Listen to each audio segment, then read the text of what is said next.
The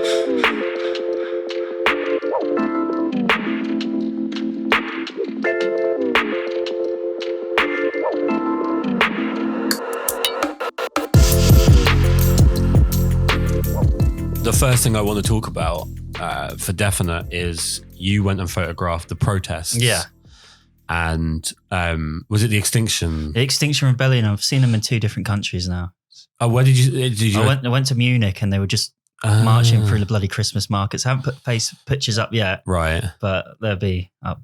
And so for the uninitiated, what are the Extinction? So what was the Extinction So they're protest? an environmental, like a protest group to protest against climate change. Right. And they are like, sorry, I'm just trying to find my words. So they're like eco warriors. Yeah, they're eco warriors. So their way of working is they want to be a public nuisance to disrupt people and make a lot of noise and cost the police quite a lot of resources. So, but makes sense, right? It doesn't sound completely. Yeah, so stupid. It's a bit of a double-edged sword. Yeah, I'm not sure if I agree with them, but yeah, I definitely agree with we need to stop burning all this bloody fossil fuels. But right, I think there's maybe better ways. But yeah, it was good to. Well, did you stick around after the protest? Yeah, so I originally went down there just because I was with my mate. Because he's new into photography, he wants to get into it. So I took him down to London to get into teach him the basics of street photography. We didn't know the Extinction Rebellion were about. Right. And well, to be fair, I think they were there for 7 years. They just didn't go away. Yeah. So. It was on the 3rd day we went, and I did my usual route across South Bank to Westminster. And then when we got to Westminster, it was really quiet for quite a touristy zone. And I spoke to one of the policemen, and he said to me, "Oh yeah, there's some protests coming through. And that's why it's quiet." And I said, fair enough. So I hung around, and usually I use a 50mm lens for street because I think that's the best way to get natural looking shots. You look eyes field of view. And because you look a bit like a voyeurist with a 200mm lens. Yeah. So or you look like press. Yeah, you do. So the moment the Extinction Rebellion came through, I had no idea what they were or what they were doing. And then I saw that there was maybe a crowd of 1,000 people, and this is just the start. They were all young mothers, and they were holding their children, saying, "Oh, we need to protect the future." Yeah. And so I was like, all right, I put the 200mm lens on, and then that helped me bypass the police because I thought they did think I was press. Right. Only one person asked me for my press pass, which I don't have because I'm not a photographer full time. This is ridiculous because you're just out in public taking pictures, and these people are just out in public protesting. So you have the right to document it. Yeah, so that's what I did. I documented, and there was 3 groups. So these young parents coming through with their children near Parliament, and then we got to near 10 Downing Street near the Cenotaph, and there was people that had handcuffed themselves together, and they were just right in the center of the road. So no traffic could come by. Well, they had to close the roads down just because of the sheer numbers. Yeah. And the police were using power tools to remove these bloody handcuffs from the protests. And it was quite an interesting photo. It was hard to capture because there was quite a lot of people, but they were using riot shields to try to deflect the shard. Oh wow, okay, the sparks coming off the thing. So they were trying to deflect that, and it was oh my god. And then the moment they freed somebody, they would literally pick them off the ground. There'd be 5 or 6 policemen picking up protester up, and then they would run them into the nearest building. Right. And there was so many arrests. I took a photo of a bloke that I found out got arrested. He was a 92-year-old. Right. He was in his mid to late 90s. And it was it's crazy because it's not just the young people getting involved in the Extinction Rebellion. It's older people as well, which is quite. I was quite shocked by it because it's not normally the older people aren't willing to go to the street as much as younger people will, in my experience. I think when you get a bit I'm not older, but I think as you get older, you just start to realize that certain things are symbolic to you. But not to everybody. Yeah. And I think a lot of protest is just dismissed by regardless of what you think you're nobly saying to people or how you think you're shining a torch on something. You know, if you've got someone that's 80 years old, you think of what they've seen in their lifetime. You're not educating them. Mm. Do you know what I mean? They've seen everything. Yeah, so they're going to be pretty grounded in their own beliefs. Exactly. And also when we're losing this, and I think it's a very sad thing we're losing. I don't want this to be an entirely political thing, but one thing I think is really sad we're losing is the old school thing of vote for who you want to vote for. Yeah. And then shut up. Yeah, I agree. And like, don't talk to other people about who they should or shouldn't vote for. If you want to do that, go out and campaign, go out and like leaflet. Find people that are like-minded, because you see it quite a lot on social media and it's creating so much friction, is all this politics. And it's causing people's friendships to break down over like a few Facebook posts. And the problem as well with that is that if you actually strap these people down and had them, and you could somehow cut their head open and get all of the information they actually have, they don't have much. Yeah. And I don't mean if you're on the left or if you're on the right, or if you like, you know, if you believe in global warming or if you don't believe, whatever. I don't like, it's not about the actual particular issue. Nobody's well read anymore. Yeah. People will listen to a podcast, or they'll read one paragraph from an article. Yeah. They'll find a couple of little buzzwords or sentences and that's it. They go out and now they're militant about it. Yeah. And anyone that doesn't agree with them, purely for having not been exposed to the same article, is like an arsehole and a bad person. And the problem is that the civil discourse is completely broken down. And it just makes... The problem is you don't want to politicize everything. But everything now is politicized. Yeah. And actually, there was a government advert a few years ago in England for definite. I don't know if this was like a common thing around Britain or if it was common around the world, but there was this thing of like, oh, I'm not really, there's two guys. And one's like, oh, I'm not really into politics.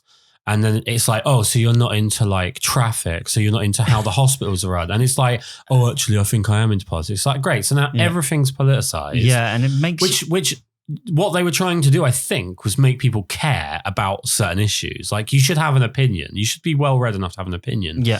But all anyone heard was, I should have an opinion. Yeah. And that's all they have. Is they're just like, I have an opinion. I've only just formed it, but I'll die on it. It's pretty crazy, because I'm the type of person where if somebody can present me evidence or like talk to me in like a debating manner, I'm willing to change my mind. Right. Like if I agree a new way is better, I'll take it, because I studied science in uni, and if a theory is proven wrong and you can show the evidence, you have to accept that shouldn't be a type of person. That should just be people. Yeah, if you can be proven wrong, then you change to what the thing. Like if you thought the Earth was flat and then someone points out that it isn't, and they show you scientifically how it isn't, you go, cool. Now I know it's not. I'll go down that route, and I don't need to live or die on that. Yeah, you know. I mean, to go back in the more of a photographic sense, some of the pictures I saw from the Extinction Rally I thought were really, really clever. There was one picture in particular after sort of like, what would you call it, the aftermath of what they'd done to a certain area. And it's just covered in paper that was leaflets about the extinction, not sending creating junk mail or something, right? And it was like protest signs left on the floor, litter everywhere, and so okay, so no one knows what they're doing. Nobody practices what they're preaching. Yeah, it's pretty ridiculous. Everyone's good at spending someone else's money and someone else's time, but when it comes to doing it yourself, it's kind of like, yeah. Because as a photographer, I didn't know what they were. I sort of was finding out throughout the day. So I was talking to like the police and the protesters alike, and just like getting involved, because I had the camera with the white lens on. It sort of brings you away from that. So the good thing about photography is you can become more of a spectator rather than getting actively involved. Well, that's actually just to jump down that, because you've pretty much gone exactly where I want you to go. Yeah. Regardless of you personally, I'm not asking for your personal opinion here. Yeah. But did you see a lot of people, or do you think it's the case that a lot of people photograph a protest or a political event in a certain way to make it look like it went a certain way? Yeah. So you see people like they photograph on the more like the more like active members that are causing more trouble. Yeah. So like to make it look like it was an unfriendly sort of protest. So you can definitely tell when because I saw a few members of professional press there, and you can tell they've been given an agenda to photograph. So you're like with the guys handcuffs together, they're going to be getting quite into that to show that they're disruptive. But if you've got like an environmental magazine there, they'll probably be photographing. They'll show people like smiling and singing and laughing. Because the Bishop of Liverpool or something turned up to do a speech, so they'll probably photograph that to show that it's having a wide thing. But I was just neutral, so I could photograph it in any way I sort of chose. Yeah, because I was I was trying to capture more creative shots rather than dramatic shots. Right, because like narrative, creative, right? Rather than just having an agenda, because obviously it was sprung on you. You said you didn't know it was going on. Did you sort of chase whatever happened and just kind of frame it, or did you suddenly think like, okay, I want to get a picture that's like this? Yeah. Or did you kind of go with what happened? I just sort of went with what happened because I was with a friend, and the whole purpose of the day was to teach him the basics, right? Which I couldn't do because it was too busy. That's a good way to learn the basics. It's just a big violent protest. So I was like, chuck it on manual or chuck it on aperture priority and see what happens. Yeah. And just get involved. Don't worry about like the police. Like as long as you can explain what you're doing, you'll be okay. Yeah. Like as long as you're not being disruptive, you'll be okay. And then I just photographed it as it went along. So we started at Parliament and finished in Trafalgar Square because that was the stretch. There was more in London, but I think they'd been closed down by that point. Right. And that stretch of road took maybe 3 hours to get through because it was quite busy. Yeah. And then we got past Downing Street, and there was people playing drums and dancing about and stuff. So I took super helpful stuff. It's definitely going to change the world. Yeah. And I was like, oh my God, just it was crazy. Like, but then I was like, because I have a bit more confidence in my friends, I was like going in the actual crowd of like protesters and photographing them like one-on-one, like right. So like, did you say to people, "Can I take your picture?" Or you were just kind of like getting it as it happened? Yeah, I got it as it happened because there's so many photographers there. It'd be quite. It would slow your pace of work down if you were photographing people with permission. Right. Oh yeah. Yes, but when I did photograph a few police people, and I said, "Do you mind if I take your photo?" Like just out of respect, because you don't like the last thing you want to do is like be pissing off the police when they're trying to handle, unless you're part of the protest. Yeah, it's like when they're trying to handle something that could potentially kick off. Yeah, because you could tell there was like more vocal protests. I think maybe some people were protesting just for the sake of protesting. Oh yeah, rather than all being committed to the climate. I mean, you're a young man. I remember. Do you remember the student riots going back? I don't know, in the last decade when. They put up the university fees and London got torn apart. Like the average age of if you look, seriously, I promise you, this is the funniest thing. Go back and look through the pictures, like the archived pictures from news reports of the student riots. Everyone's over 30. And you're like, hang on, all of you are students? Yeah. I feel like some of you are just into smashing windows and yeah. So when I say about like asking permission, I don't necessarily mean like asking permission in the sense of like you wouldn't take a picture of someone doing something. I mean in the sense of like, did you do portraits or were you just taking pictures of like reportage? Just like reportage. Right. So like, because at this point I had the 200mm lens on. Yeah. I could have quite a distance between me and my subject and still get something that captures something that resembles a portrait. Yeah. But I was anticipating my shots. Right. So I was watching how certain people were behaving. Yeah. And then I would set up and wait for that shot. Yeah. Which was quite good. And I got that's really good street photography. That's pretty much the game, right? Yeah. It's just to anticipate. And sometimes you get lucky, sometimes you don't. And when like, I mean, I'm not a good street photographer by any stretch, but when you you're like, I think something's going to happen here. I'll follow this person. Yeah. And you wait and you wait and you wait, and then it actually happens. Yeah, that's a good feeling. It is a good feeling when you and then you miss focus and you want to throw your camera off. Oh yeah, because I use a secondhand 50mm lens that I paid 50 quid for. Yeah. And sometimes that does fail me. I'm just like, fuck. I'm dealing with like a really stupid issue right now. So obviously with the switch over in camera systems, I'm still working out like the characteristics of the camera, and I've had a slight focusing issue. And I mean, like, I'm not saying slight as in like, I've got to protect my purchase. Because if it was fucked up, I'd be the first person to like throw that thing against the wall.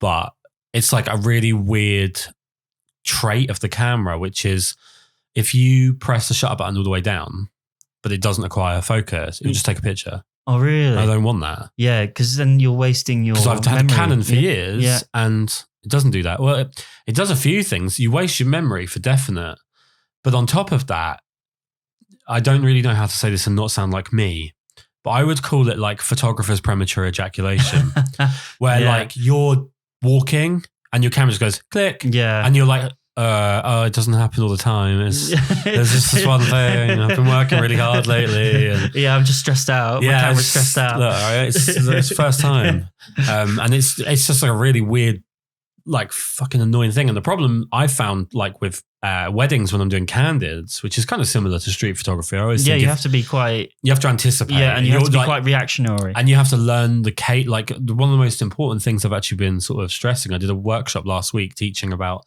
breaking into weddings. Is just listen to the cadence of the way people talk, because if you can't hear something, you're too far away, or there's 50,000 stories going on at once, and you've got people at the bar clinking and smashing glasses and all sorts going on, and you're trying to get like this one moment, and you've got it all nicely framed up through all the guests and stuff, but you're not sure when the moment's going to be. You have to learn to listen to the cadence. So you don't have to know what they're saying, but when the guy's like that's the moment that you're going to get your shot. And just that anticipation, you lose it completely when your camera takes a picture or makes a sound, and everyone turns around and looks at you, and you're just like, well, I fucked everything, didn't I? That's great. I've now got to like go and figure out another way into this scene where people aren't aware of me. The Fuji doesn't not have like a back button focus? Yeah, I just don't back button focus. I just can't stand it. I cannot stand it. I'll tell you what it is I find it unbalances me. Yeah. Which is the stupidest thing. But I think if I was to put like enough effort in, like I've got some time off now, if I was to be like, I'm going to not learn to back button, but I'm going to learn to like it. Yeah. I'm going to learn to kind of accept it as the way it is. I could do that over the next couple months and then I'd be fine. Yeah. But I just find when I'm shooting, the weight in my hand just goes unbalanced. Yeah. I find the same. I only use back button focus when I'm photographing sporting events. Yeah. So like when I do motocross, like it's just handy because you have to track your subjects because it's moving quite quickly. Oh, exactly. But like when street photography, I'm the same. I'm just using shutter to focus, and I can imagine that premature ejaculation. Yeah. I need to think of a better word for it. But it's like premature like shutterlation or something. But it's like that click just kills you, and you get like someone turn around. I've had it go. The last wedding I did, there was a guy who was just about to tell a joke. And I'm not kidding you. There's like 8 women around him, and he's like arms out, drink in one hand. It looks like a really cool shot, proper hero moment. And it just clicked just before he's got to the punchline. Like 3 of the girls have turned around and realised I'm there. And I've lost it. I've lost that exactly what I wanted here, and I can't work out quite why the problem's occurring, but I'll get to the bottom of it. No one cares. I'm going to move on. It's pretty interesting though, because that's what you have to do as a photographer. I don't think people appreciate that you come across these hurdles. Yeah. And until you tackle that one hurdle, you're stuck. Like, I'll give you a perfect example. This is like a serious issue I had at the last wedding. So I do a full group. Generally, I do a full group. And the way that we do it, because I hate a lot about English wedding photography. I don't like a lot of the tropes. The go up on a balcony and shoot down on people. The stairs. Can't stand it. And all this sort of thing. Stand it. So I do stitched panoramic. So we get everyone lined up and it's like super wide. So like you can have 120 people wide. And then what I do is I take pictures from the left to the right, stitch them together. And to me, it's just a more interesting way of doing it. No one actually really cares about that picture being... No one's like, oh, but I wanted it to be 5x7. People like that it's a pano. It can go in a book, or you can go and get a pano made, like canvas or whatever. And I have the same little bullshit at the beginning of every one that I do, because I have to, like, psychologically, I have to make people aware that I'm the photographer, because I've spent the whole day trying to not be noticed. Yeah. And so I have to make people aware that I'm the photographer, but I also have to explain to them what I need from them for the purpose of this. And you have to do it in a way that gives them as little information as possible, because the more they know, the more that, like, especially guys will fuck with you. And they'll do something to ruin it. Yeah. So you can't say like, don't move around too much, because then you'll get some guy waving his arms and it just kills the photo. So I have the same thing, which is just as we're about to finish getting everyone in order, Jamila's just lining up the last couple of people, making sure the short asses move forward. Yeah. I always do the same thing, which is like, just before we take this picture, I just want to double check. Can everyone that's single please put their hands up? And then you get like 4 or 5 people put their hands up, and then I just say, look, if you do wake up tomorrow with someone that didn't just have their hands up, you've probably messed up. And you get a few people like, oh, that's quite funny. It's like an okay joke. It kills the tension of the photo. Yeah, that's a pretty good method. And then I go, right, so what's going to happen here is I'm going to take pictures from the left to the right. When the camera's pointing at you, it's the best day of your life. Once it's gone past you, you are legally allowed to think whatever you want unless you're in the middle. That's the same line I give every time. And it'd taken us like, I don't know, 5 minutes to get this group together. Less than 5 minutes to get them from one side of a building to another and get the group together. Like no time at all. That's pretty good. And as I get to the end of the who's single bit and I'm about to explain, the groom was like, yeah, can you hurry up? Oh, really? And it's just like, it flat killed any momentum I had. Yeah. And it's like, cool. I wasn't planning on taking forever. Like this isn't Cancun for me. This is like the worst part of the day is trying to get through these groups. Group shots, yeah. And you just like killed me momentum wise. So I was like, yeah, okay, cool. And I went through, did the pictures, and then everyone wanted to leave because they're like, because he said, he's can you get this established it's taking a long time. Now everyone's getting impatient. I've been to weddings where it's taken them an hour to do the group shots. We have an aim of always trying to get them done inside 15 minutes. I've done a few groups, and it is because you have to work from the biggest group all the way down. And it is quite time consuming. So then like for the rest of that period of the day, I'm just fighting an uphill battle, trying to keep people there and people don't realize like, it's not, I make the joke about being a photographer is just pushing the button. What you're paid for as a photographer is literally everything but being a photographer. You're paid as like the guy, like I frame up other people's phone shots. Yeah. Do you know what I mean? So they get a better photo. Like when Nan comes over, I'll help Nan take a picture. You're making sure that the day runs to time. I've always got the kitchen in mind. So I want to make sure we don't make the kitchen late because then everyone's food's going to be shit. And then there's a reason for everyone to be annoyed at the photographer. So we always make sure that's okay. And it's just so funny to me that like, I think I'm very fatigued. So I'm going to be very like negative generally about. You've just finished your season. I'm now out of season. So there's so many things that can be so much worse if your photographer doesn't know what he's doing. And that's or she knows what she's doing. Yeah. That it can be like mind numbing when people are just like, he takes a couple of pictures.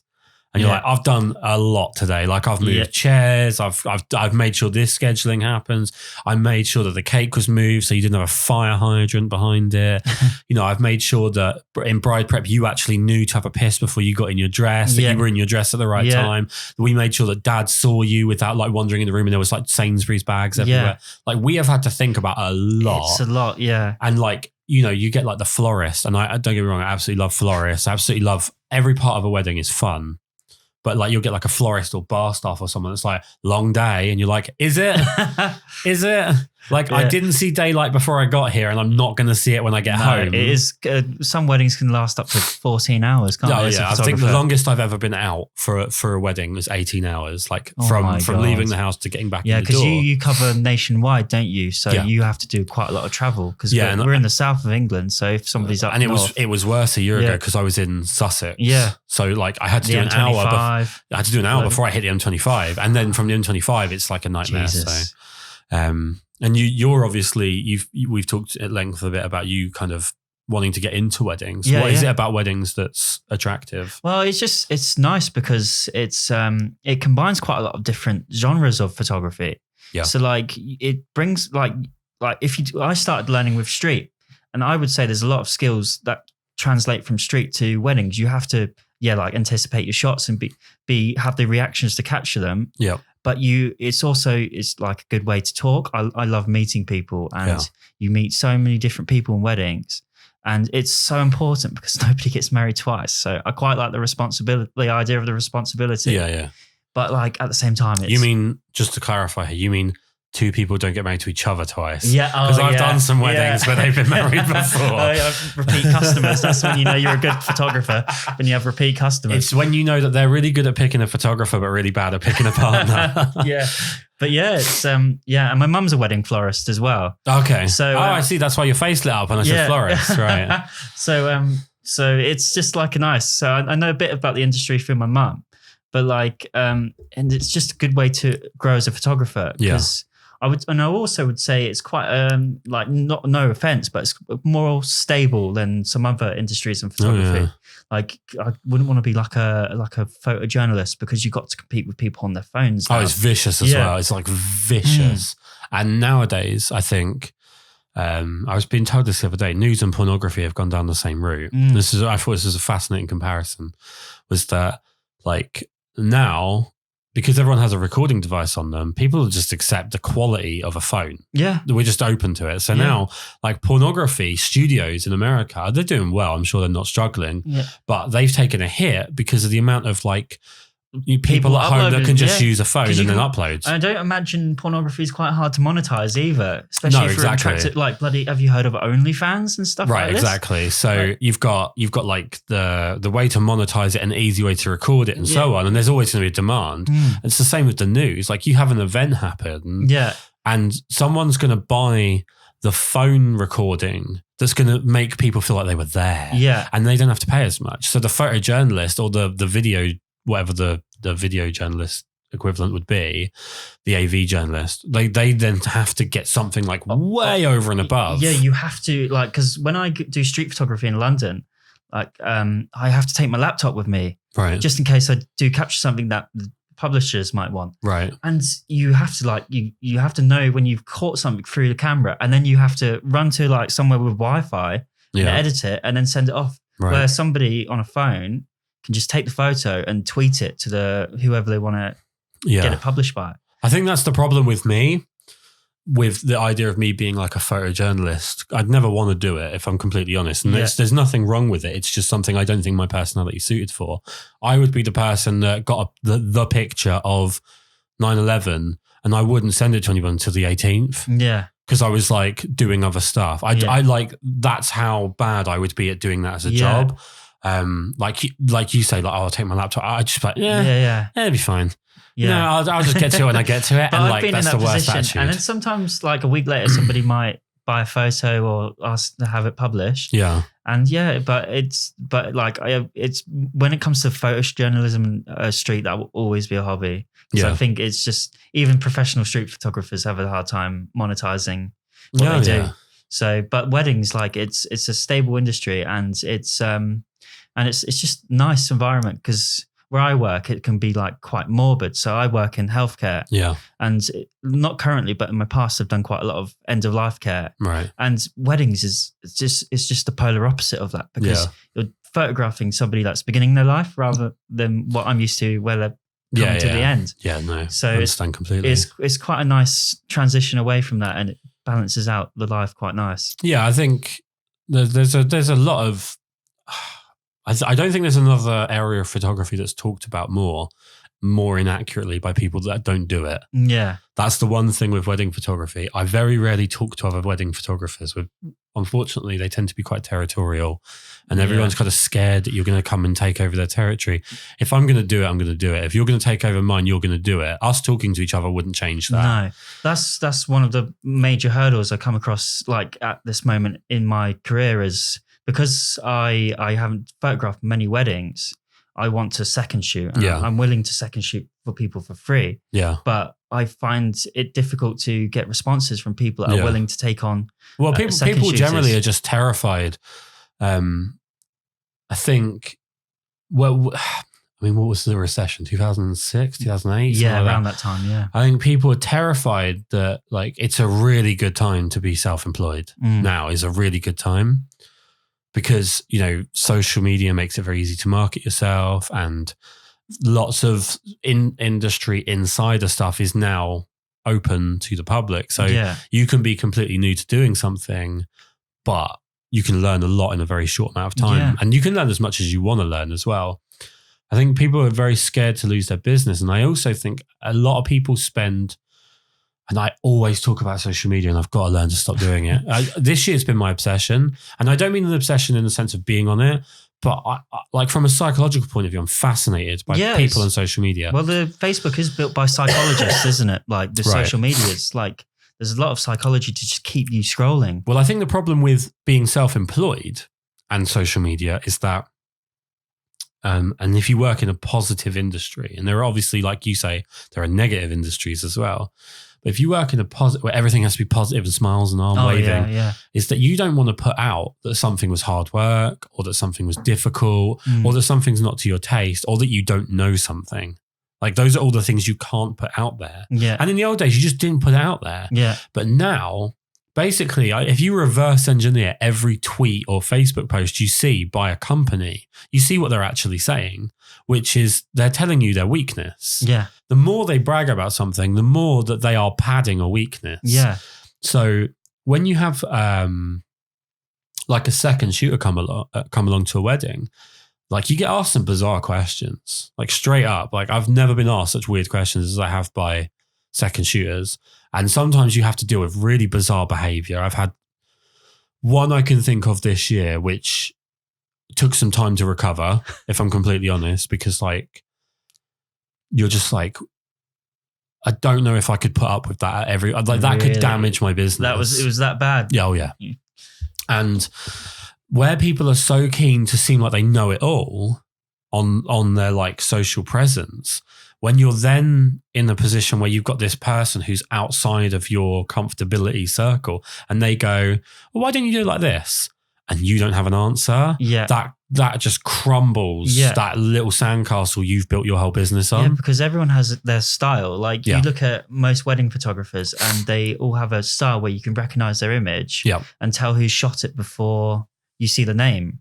Yeah. Oh, yeah. Yeah. So that's a sign of a good photographer, I think. And even if you don't like the style, the fact that they have something is great. Yeah. It's because I think it's like when somebody can't develop a style, that's when you've got to watch out, because then they're going to be a bit more unpredictable, I guess. Yeah. So it's an iPod shuffle. Yeah. You don't know what you're going to get next. Yeah. And I think when someone can't develop a style, it probably tells you that they're not enjoying it. Yeah. As much as they should be. Yeah, and I love your style. It's so colourful.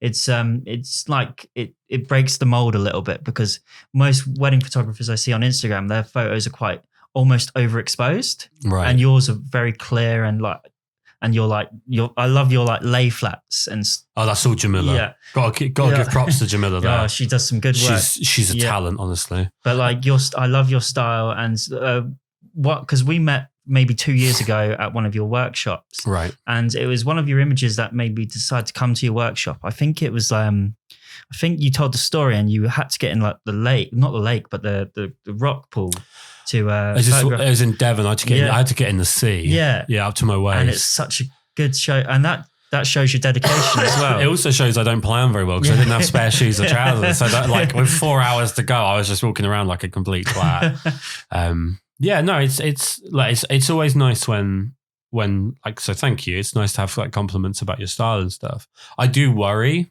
like I think everybody who's a creative does. Yeah. Like I look at what's popular, and my natural inclination, and it comes from other things other than photography, but my natural inclination is to go against the tide. Yeah. Because I think the second you go with the tide, someone's already ahead of you. Yeah, somebody's going to have mastered it a long time before you ever will. Exactly. And then they get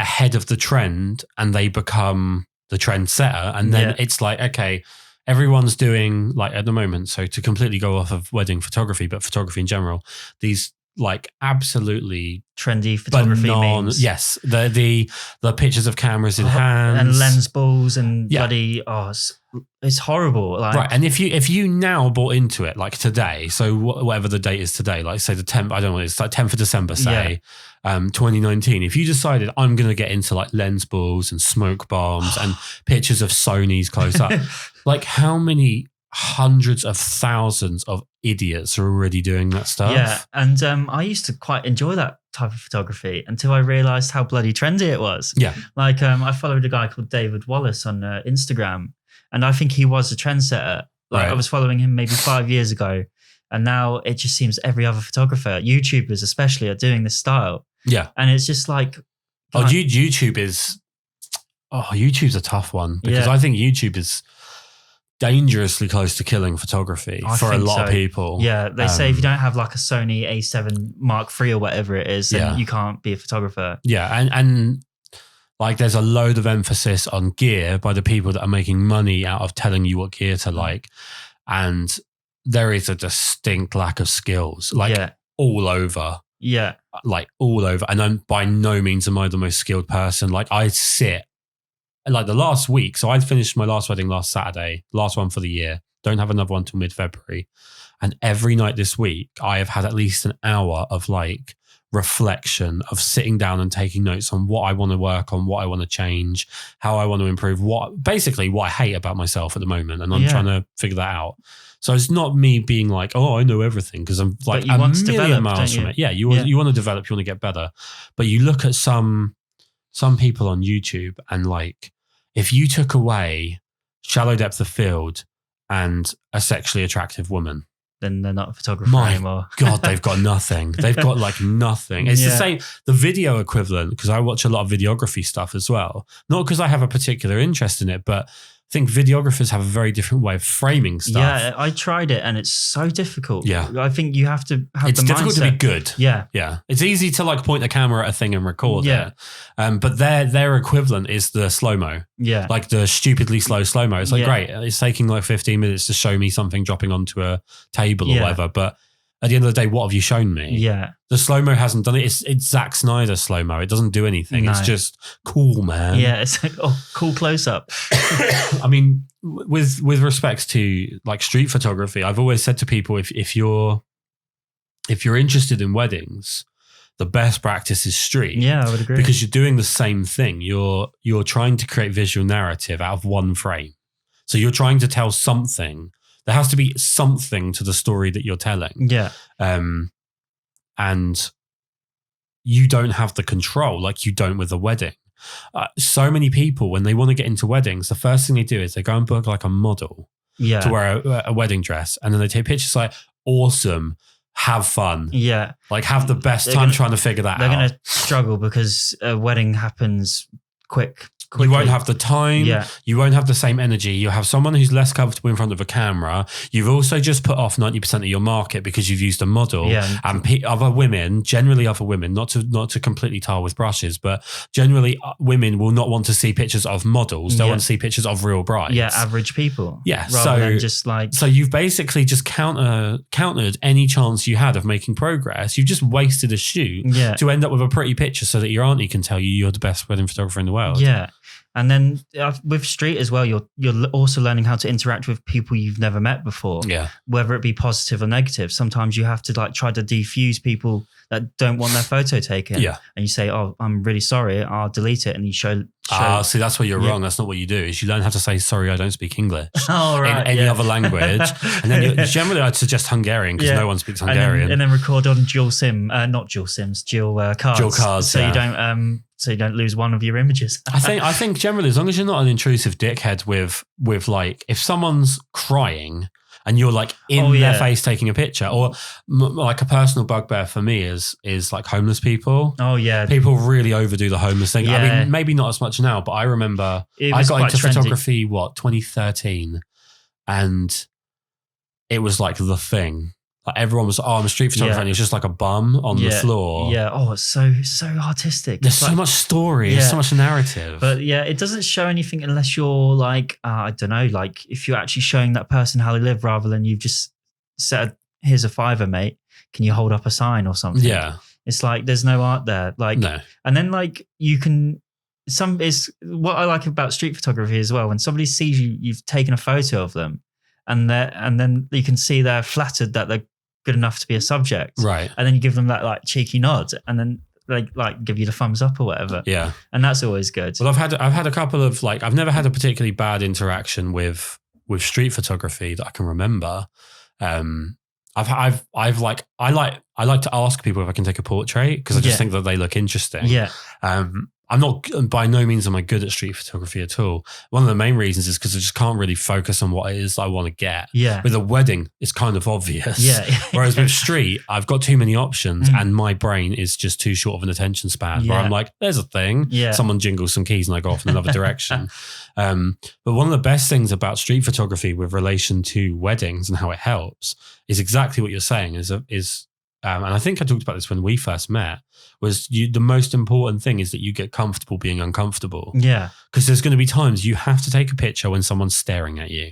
Not maybe your subject, but there's someone just off from your subject who's like not happy that you're taking a picture or that they are just completely clueless to how they interact with a camera. Yeah. You just have to like get on with it. You don't have a choice. Yeah. And street helps you do that. It does, yeah. Especially because in some weddings, you probably have experienced it in your time. There's sometimes a camera geek that's a guest. Yeah. And they'll always approach you and talk about, why are you not using the Canon 5D Mark IV or something? It's like, because it still does the job, mate. Like I'm here to capture it.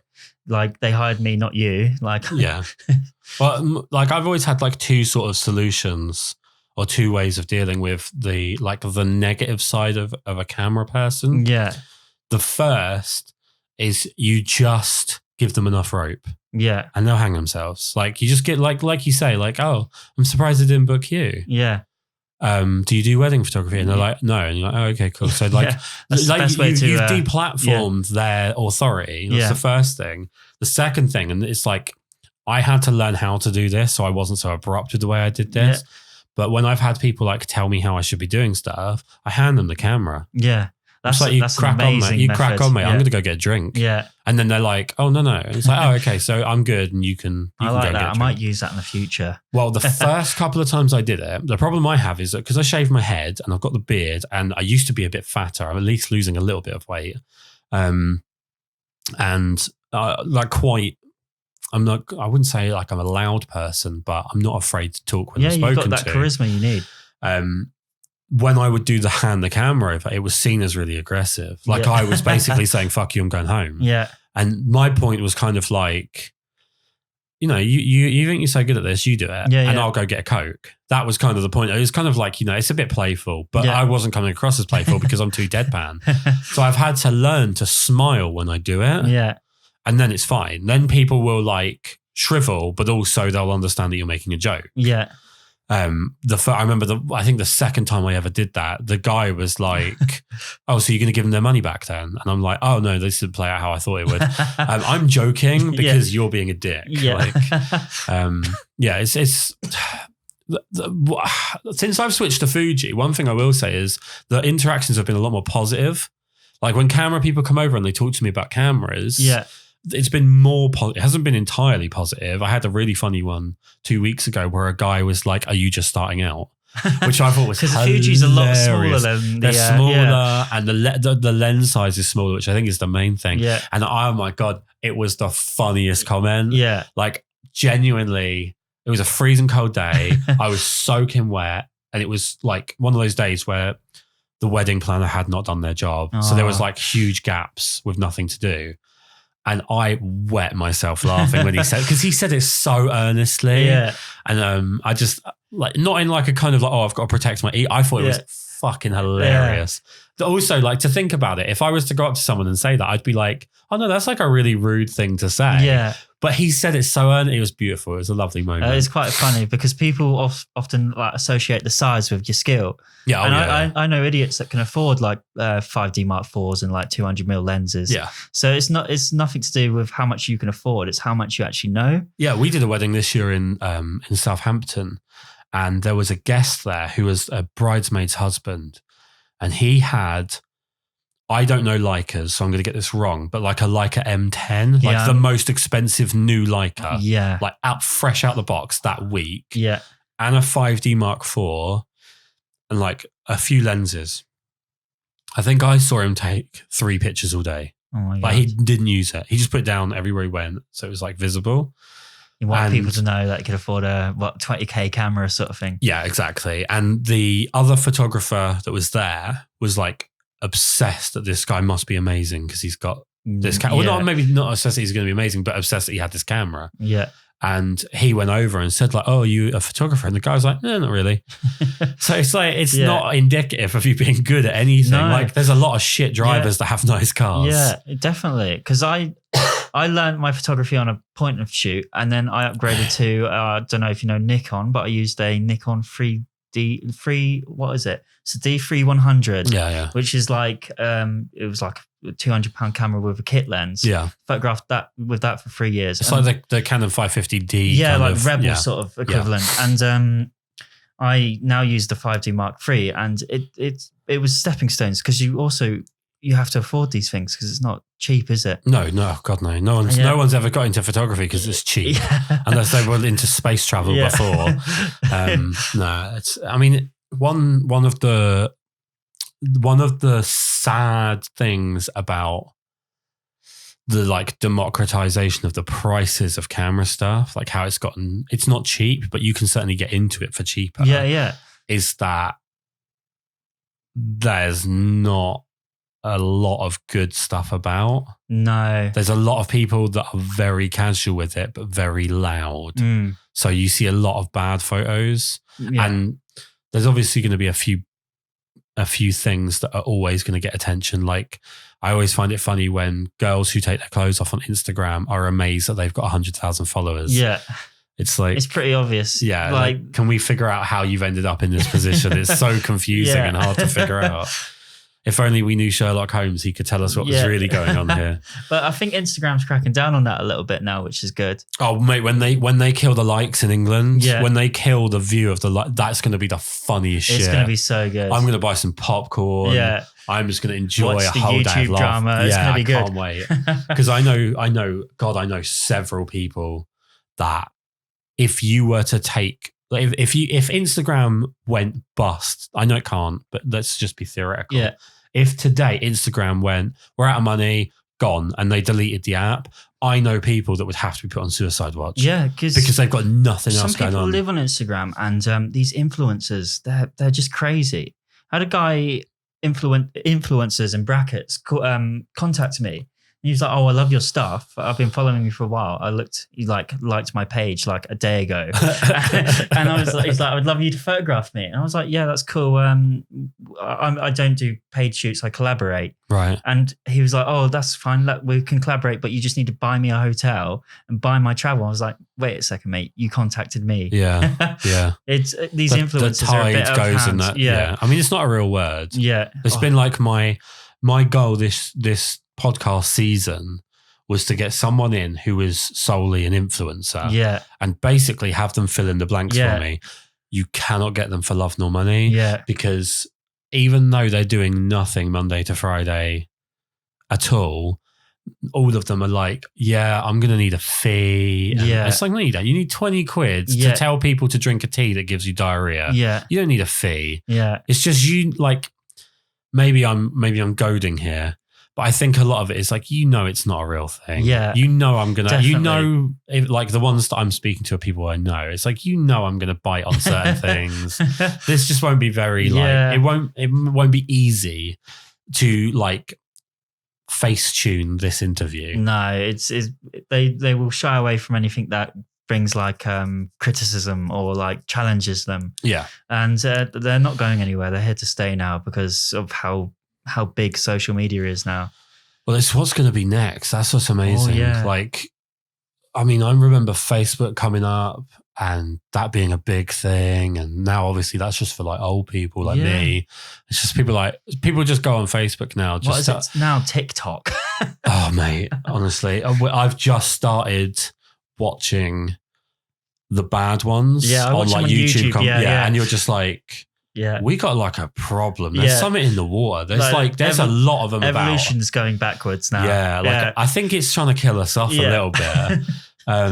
I mean, like, fortunately, places like California are going to do that because they're trying to bring back the bubonic plague as quickly as possible. Oh, brilliant. But I just think what's next, because we had Facebook and then that evolved, and like Twitter, I think is the most evil thing on earth. I just use it to follow Donald Trump. He's just so funny.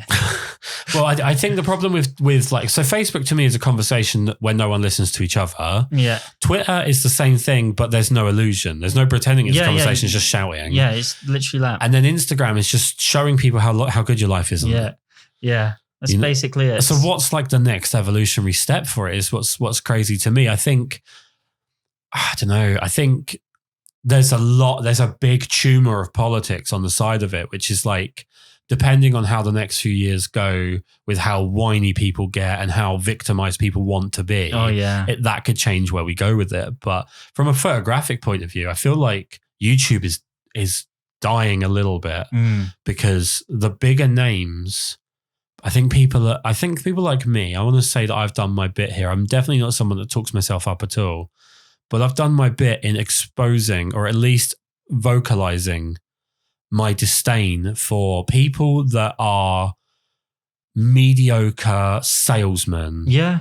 Who get a following like they're Jesus. Yeah. And then they start shilling their own like presets. And it's like, mate, I'm a photographer. If I can't edit my own image, then I'm done. Yeah. It's when you like, so the tipping point for me was Frono's photos presets. Yeah. I've never really been a fan of him. He just seems like a salesman. He is. Yeah. Like, and like, what a prick. He has done some stuff to people in his life. Yeah. Like when you go back far enough in his videos and you're like, wait, who's that guy? And then you realize that he fucking screwed people over to take the business off them and stuff like that. But the thing with the tipping point for me was when he released presets, because it's like, I can't think of a single photo of yours. Yeah. Like you're not known for taking photos. Yeah. You're known for talking reviewing and selling stuff. Gear. Yeah. Like, who's claiming, like, you're still using photos from like 2009 to advertise yourself in 2019. Yeah, that's what because I was confused. Like, I was like looking at lenses and I was like, oh, which ones do I buy? So I found him through reviews. Yeah. And I was like, this guy's got this like lens, but he can't use it. He doesn't know what he's doing. Like, so if somebody is selling me gear, but can't take a decent photo of that gear, then I just don't trust them. Yeah, I mean, I try and, if I watch a gear sort of review video, I want to find someone that I think is at least going to use the gear in a similar way to how I want to use it. So if it's like a portrait lens, I don't care what it's like when you go out and you take pictures of street signs to see what the background bokeh looks like. That's stupid. I've seen people like when I've been looking at 100mm macros recently. Yeah. And I've been seeing people try to review it. Get the L lens. It's the tits. It's better than the standard. Yes. Get a used L lens. Just it's the tits. It's better than it's a life changer when you're on Canon. It's a beautiful lens. But like coming back to it, I see people try to use it as a portrait lens rather than a. You can use it as a portrait lens, but the problem is that you'll struggle to find a review for it as a macro lens. Yeah. That's what annoyed me when I was looking, because that's what I mean. I was like, how close can I actually get to the subject? Yeah. Like. And then but everyone's like, oh, it's a portrait lens. Well, because when they put a picture up in the thumbnail and it's a picture of a pretty girl, you're going to click on the video, right? Yeah. Because you're dumb. Because that's what we all are. We're all just dumb people. Just click on the best picture. Monkeys. Yeah. and like, I was looking at, how do I describe it? So I was looking at wedding photographers who use Fuji. Before I made the switch, I was like, I need to see someone doing shit with it. Yeah. Like, I need to see them doing it. I don't need to just have people online tell me you can, or I don't need to just think that I can. I need to see who is doing it. Yeah. And did you find many? I found a few, and one in particular who I absolutely love his work. And the problem is that I'm so bad with names, I can't remember his name. I think it's John Branch, like the third. It's like some really weird name. I can't remember. What I'll do is, if you're watching this on YouTube, I'll put the link in the description so you guys can find him. He's got a wicked YouTube channel. And I saw his videos. Now, he does a lot of the YouTube stuff. He does a lot of like say nothing but talk for 10 minutes. Yeah. Which is it's the game. Yeah. At the end of the day, that's the game. It's why my YouTube channel sucks so much, because I don't know how to do that. But he B-roll. I need B-roll of me making coffee for a video where I tell you that a 10mm lens isn't good for portraits. But he put up videos of his like editing process, and that meant I could look at the files and see what he could pull from the files. That's interesting. And then I've seen like him he's got one that's just gone up, which is like a full day, and it shows him photographing from like a GoPro on him, and how people interact with the camera and stuff. Yeah. That was a big changer for me, because I got to see that it was happening. The first person as well. You could probably win a Formula One race in a tractor if all the other cars crashed. Yeah. But I don't I don't want to rely on that circumstance. Yeah. So I wanted to see it could be done. But it was like the amount of videos I found where it was like the intro has like ridiculous music and some of these graphics. It's like and 3D graphics. And it's just like, it cuts to a guy sat there. He's like, you can use it for weddings. And like, he's cool, talking about Patreon for 3 minutes before the video. Yeah. And it's just like, come on, mate. Yeah, donate now. Subscribe. Like and subscribe. Don't forget to hit that bell icon. Yeah. Right. That was, so when I started YouTube, my plan was, so my initial plan with YouTube was, I deleted my portfolio and I was like, I've relied on old images for too long. And I'm burning it down. I'm starting again. I'm going to rely on my ability to keep it to fresh. move forward. Yeah. So I burnt down the whole house, and I did the first YouTube video the day I did it, and I did this thing, and I hadn't shaved my head, and I'm supposed to shave my head as like a sort of a family thing. I'm supposed to shave my head, and so I wore a hat. I look like a fucking idiot. I think you look good in a beanie. I wasn't a beanie; it was a baseball cap. Oh no! The problem is I already look like a redneck. So when I wear a baseball cap, it's like I look like a redneck. You want the bloody the red Donald Trump hat now? Exactly. Yeah, exactly. I should have had the like make photography great again hat. And I talked about like I've got rid of my portfolio. Here's why. And the plan was that every video from there would be like a subsequent installment of how that's going. The problem with that is that I'm not really a big fan of BTS stuff for myself because I think for me, I focus too much on the BTS and then I lose the shoot. If there was someone creating the BTS externally to me, then that's fine, I think. But I would be too focused myself on doing the BTS more than the shoot. Yeah. So then it turned into like not rant, but like just a place to vocalize opinions about photography. I talked about like, one of my favorite things with photography is chaos theory, is that when you get stuck in a rut, throw in a wrench into the works to see how it breaks the machine up. Yeah. So you ban yourself from using your most common lens, or you know, if you've been shooting in a particular location, that place is banned, whatever. You throw in something that just undoes it, jolts your ability to default. Yeah. And I did videos like that. I talked about like how you could actually make decent portraits out of like an 80-pound lens and stuff like that. I thought it was relatively interesting, but because I didn't have like the B-roll and I don't do like the what's going on. Yeah, or the bloody Peter McKinnon, what's going on, boys? Because I don't do any of that. I'd realized it wasn't particularly exciting. And then I just had this kind of like meandering list of videos. Yeah. Where it wasn't really doing anything for me. And then I felt like I had to keep making stuff and so on and so forth. So the plan now with YouTube would be for me to consider how I want to do it, make it more like how I do blogs, which with blogs is like I talk about my particular situation at any given moment, like a subject that takes my mind. Like, so one of the things I'm currently writing, and it's very hard to write because I'm offending a lot of people in writing it, is that basically I don't want to photograph women anymore in portraiture. I actually just want to photograph men. I want to go down that route. And I have my reasons, but to write it out, you're like, that's great, but I've just pissed off at least 90% of the people that are going to read it. Because people will, when you give them ammo to be offended, they will take it and run, you know? Oh, gotcha. So, but I can understand, because if you go on websites where like such as like Purple Port or something, and you go on like a random photographer's page, most of their portfolio is going to be like 90% women. Yeah. And it's like, come on, mate, have a bit of like diversity in your portfolio.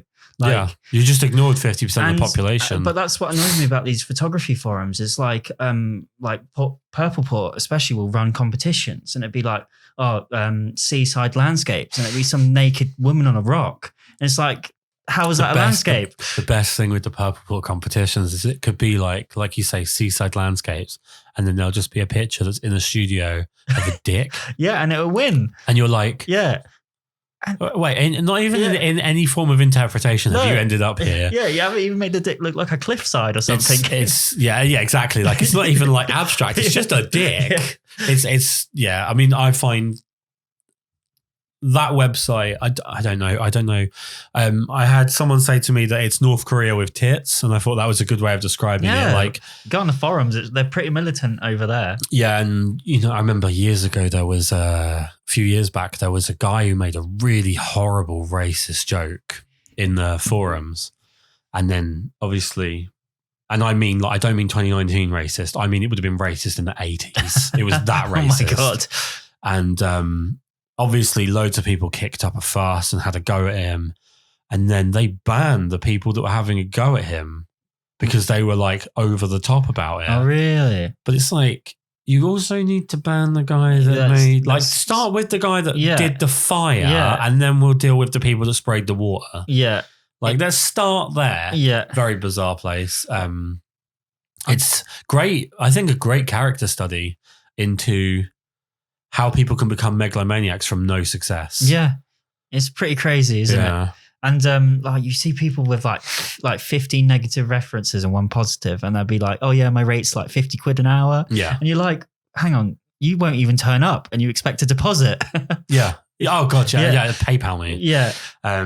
I mean, so to stay with the idea of maybe something that's a bit controversial, you talked about this a little bit before we came on. So you photographed I don't want to get this wrong because I'm super not posh. Okay. But like a pheasant shoot. Oh yeah. That was quite fun. Yeah. Is it called a shoot? Yeah, pheasant shoot. So just as long as I'm not saying something stupid. What I've just called it is like, by the way, a pheasant shoot for people that are listening and they only know photography. It's not where the pheasant is a model. No, yeah. It's where people shoot a pheasant. They literally shoot the pheasant with probably like a shotgun. Right. And so I live in the countryside just outside of Basingstoke. And it's a small community. And I contacted the guy who owns all the farmland and like woodlands around the area. I was like, hey mate, how's it going? I would love to come on a pheasant shoot because it'd be something else. It's because that's close to home for me because I'm in the country and all my photography's in urban settings. It's just coincidence. Yeah. So I wanted to do something in the countryside. So I went along like for the pheasant shoot throughout the day. Yeah. And it was just good documenting like what. Was there any pushback? Did he worry that you might be like a eco person? No, because he knows me from like down the pub sort of thing. Okay. So he knows like I'm not like a snowflake or anything. Right. So so I went along and we started the day. We went through the rules and the safety and what to do. And then the guy who was running the shoot introduced me as the photographer. Yeah. Said, this is Jack. He's going to be around. He's going to take photos. So I was just taking photos of what I saw fit.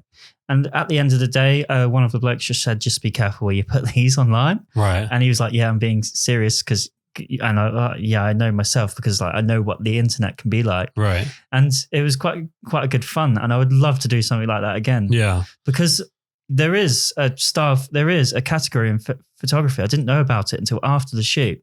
There's like a gun magazine that will photograph pheasant shoots. And the style of these photos are just amazing. Right.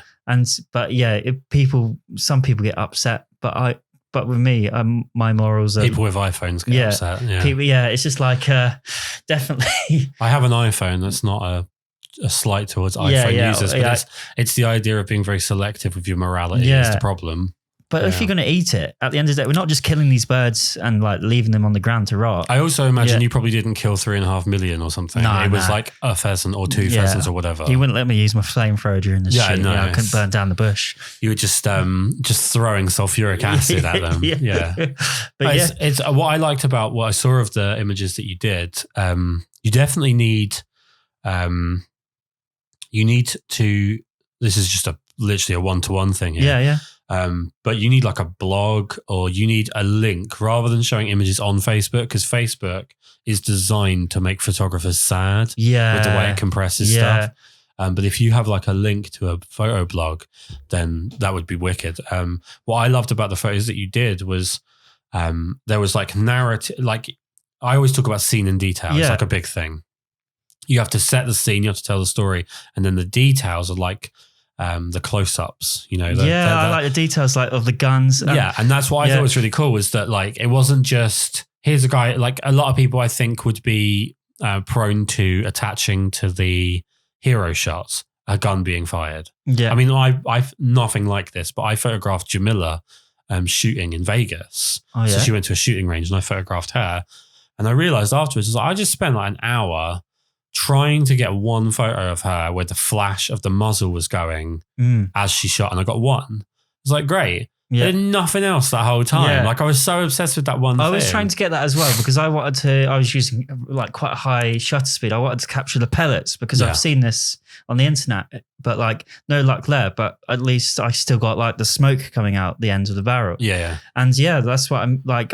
That's what I was trying to do, was try to tell the story from the beginning to the end. So did you do like research going in though? Did you look up some photos? A little bit, but it was like the night before on Google Images sort of thing. That tends to be a good way to do it because if you look at stuff a week before, then you forget it in the week. Yeah, you put so much pressure on yourself, I think. So do you think you do it again? Oh yeah, if I got the opportunity, I'd definitely go and do things differently. Yeah. But so did you give them photos? So I gave them photos, and I just still need to edit some more for them. But it was a mutual agreement, so I didn't charge money just because I thought it would be good for my portfolio. And so I would send him photos, and I would come along, and maybe that was a friends and family shoot, so it wasn't one where people can like buy their way into it. Right. So it was like everyone safe. Safe. And safe in the sense of there wasn't like an external issue. Yeah. So I wouldn't have to worry about anybody like being like, oh, don't put me on the internet sort of thing. So it was pretty good. And I would definitely recommend if you can do more, if you can get into like niches like that, go for it because you don't see it that much on Instagram. It's all models and again, it's going products. against the tide. Yeah. Yeah. So it's like, I think going forward into 2020, lifestyle photography is something I want to try to get my way into, like photograph how people live and what their hobbies are as well. You've definitely got an eye for it. On that note, is there any like genres that you hate? Or like, and I mean like even other people doing them, you just hate seeing them? I don't know. The trendy photography meme is definitely like a big hate of mine. Like it's so overdone and it's not creative. No. It's just like you're recreating shots that other people have done 1,000 times. Yeah. I don't know what photography I hate. Like if does selfies count when people are uploading like bloody...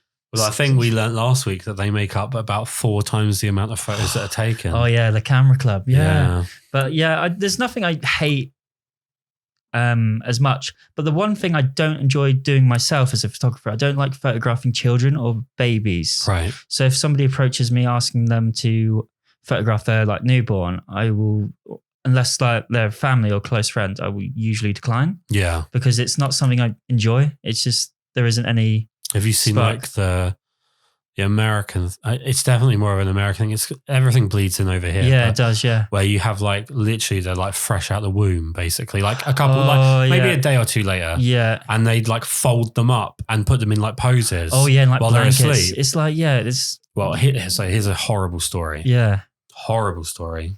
So look forward to that. So I've never been a fan of baby photography anyway. Yeah. It's just not a thing. And on a personal note, like we don't have kids and we almost did and we don't have kids. So I don't need to fill in the blanks there. So there's like a bit of a personal kind of objection to kind of getting too much involved in that. But back in 2016, I went to the photography show in Birmingham. And I want to point out that if you think I'm a monster for what I'm about to say, I don't care. And they had like, have you been to the photography show? No, I missed out this year, but next year. It's a good place to go if you want to buy stuff or if you want to people watch. It's a fascinating place to people watch. I do like to people watch, yeah. It's definitely worth it. I actually saw a really good wedding thing, which I'll talk about in a minute. But so I was looking at this stall that was selling like camera accessories that were aftermarket camera accessories for either like videographers or for like harnesses and stuff for photographers and all this other stuff. I was more interested in that. Like if I want to buy a Canon, I go to a shop. I don't go to a Canon stand. It seems a bit stupid to me.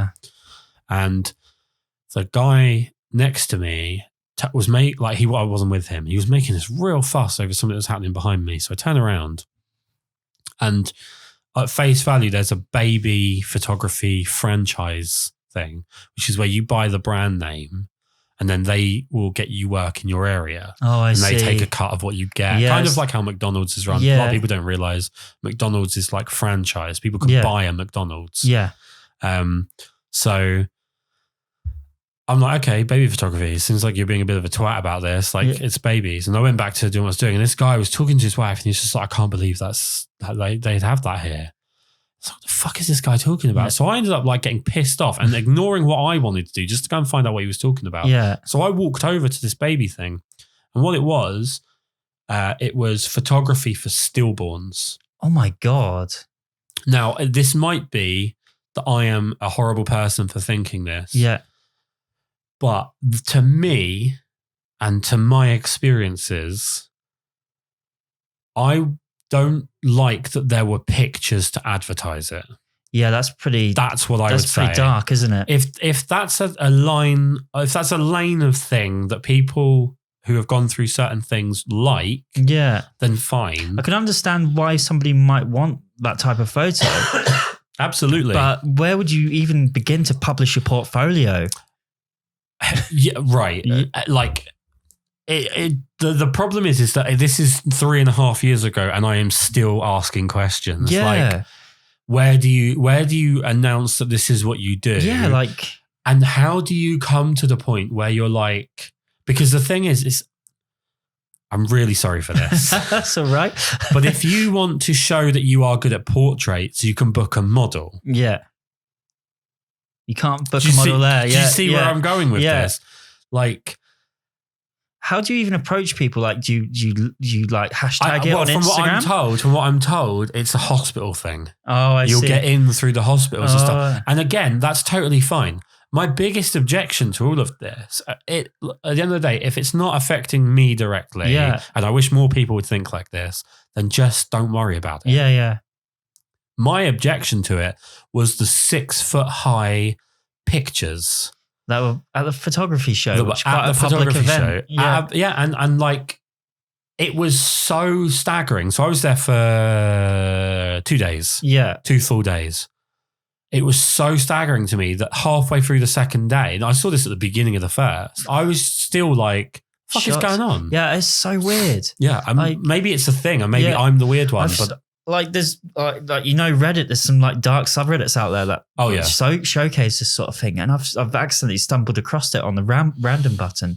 But like, bloody hell, to have that in like public. And they're handing out like things. Do you want to join our franchise? It's lucrative, and that's quite traumatizing if you've had a stillborn yourself, or like like it's not something that you should be like trying to glamorize, I reckon. But this is the thing. How were they photographed? Were they like? It was like was it like just on a still table? No. It's photographed like they're like a live sort of thing. Yeah, like it's a baby portrait. Oh my God! It's like, I don't want to be mean to anyone that has that, and it's like their connection to what happened to them. Like emotionally, I completely get it. Yeah, like I completely get it. Yeah, I understand. Like, but it's the advertising of it that I just I guess a lot of it is context. So you're at a place where the majority of the point of being there is capitalism. Yeah, to monetize it is pretty. I mean, to monetize it. I don't know. The thing is that there is someone who I'm sure can explain to me why I'm so stupid and I don't understand this, but I'm stupid and I do not understand this at all. But one thing I did get from that photography show, to take a fucking hard right turn, one thing I did get was I was wandering around completely bored, and I was actually chasing money. So I had invoices that were due to be paid like before I left. And when you're self-employed, that's the most annoying thing. I can imagine, yeah. So I'm walking around like sending people emails and stuff as I'm walking around, not paying attention to what I'm doing. And I got tired because I'm fat. And I decided to just go and take a seat at what looks like a wedding. Like it's chairs set out like it's an aisle and stuff. Yeah. And I was like, someone will give a talk, but I don't give a fuck. I'm just going to sit here and play on my phone. Yeah. And it was this wedding photographer. I think he was English. I remember so little about him. But he was primarily film and Jewish, like Orthodox Jewish weddings. Really? Shot primarily on film. And his whole talk was completely distant to what I do until he started talking about 20mm lenses. And he was like, if you want to be a real photographer, like a real wedding photographer, if you want to shake off any anxiety you have about being a wedding photographer, shoot an entire wedding with a 20mm lens. Shoot one wedding with a 20mm lens. Yeah. So because you have to get in people's faces. You would. Like, how would you can't hide. like to photograph the ceremony on a 20mm lens. And he did. Oh my God. Like, the one thing is if you are doing like any kind of religion where you are also part of that religion, they're a lot more accepting of certain things that you want to do. Obviously, if you're like a guy, they're going to be a bit more like, yeah, can you just back off, mate? Yeah. So the fact that he was I think he was Orthodox Jewish. So he was well in his community. He was in his community. And he was going through these photos and showing the contact sheet of how he got to the image and stuff. And I was like, this guy's really good. Yeah. This guy's really good. I appreciate that, yeah. He can show you what he was trying to do and the process to get to when he did on film as well. So, it was amazing. And the first thing I did after that was to go and try and buy a 20mm lens. Like I was walking around like, who's got a 20mm lens? And I ended up like a few weeks later buying the Sigma 20mm art. And it's true. Like you have to have some balls to be at a wedding and shoot with a 20mm lens. Yeah, even on full frame. Oh, you need to get really into people's faces to do that. You have to be like in their grill. Because when coming back to street photography, you use a 50mm and you still have to be in people's faces to do that. Yeah, you're still very visible. You're doubling that and a bit more with a 20mm lens. 150%. That is crazy. It's a lot. Yeah. No, it was one of the coolest parts of it. I know there was sort of something you wanted to sort of for us to go over. And the last thing I'd want to do is for you to go away from this feeling like we haven't talked about anything you want to talk about. And I've just told a load of bullshit and talked about the photography show. So you messaged me earlier and you said that you wanted to talk about like was it like the transition from amateur to professional? Yeah. So like at this moment now in my career, I wouldn't say I'm a hobbyist and I wouldn't say I'm a professional as well. Right. You're a tweener. I'm a tweener. I'm in limbo, and it's an awkward place to be because like it's a place of discovery as well, because like in the last year or so, I've had quite a few people approaching me, asking me to take photos. And it's usually I'm the one who's approaching other people. Yeah. And it's like it always like pushes you back a bit because you're like, you have to discuss like what you can actually do, pricing. And when it comes to pricing, that's the thing I struggle with the most. Yeah. Like I tried to work it out. So how much I'm charging them for how much time it's going to take me. Yeah. But like, it's just difficult to do because like as a hobbyist, you don't have to worry about that because almost everything you're doing is free. One thing I'd say is you learn how fun it is to be a hobbyist when you become a professional because you're like, oh, there's like taxes. Yeah. And that side of it's really hard. I mean, as far as like a question I've gotten a lot is when you know that you could take it on full time. Yeah. Or how did I know? And I think that's an important distinction. Like how you'll know is up to you. Yeah. For me, it was when me and my wife, we sat down and we were doing some calculations and some honest ones, not some like projected, the world's rosy. Ones. Yeah. And we worked out that I was losing about £1,500 a month by not being by not being a photographer. Oh my God. And sticking with my old job. And excuse me a second. Still ill after a month. No, you'll get better. No, I won't. This is a permanent state for me now. So it was when I wasn't enjoying my old job, as most people don't enjoy their job because it's a job. Yeah. But I was turning down work because I had to be at this job, and I could be earning sort of £500-600 a day as a photographer, which now most people would scoff at. But when you're 18 months in, that's a lot of money. Even for me now, that's the sort of range I'm charging my clients now because I don't feel like I can justify charging more than £1,000. Right. Because of my limitations with gear alone and my lack of, well, I wouldn't say lack of experience, but I was maybe lack of confidence, maybe. Right. Yeah. So even that amount is quite a huge amount for somebody. Yeah, and I think gets lost in the way that people price themselves up, especially with photography, is there are more than a few ways to come at this. Yeah. It's not just how much does this guy charge? Am I better than him? Yeah. Or if I'm worse, how much worse am I? And then we work out as a percentage.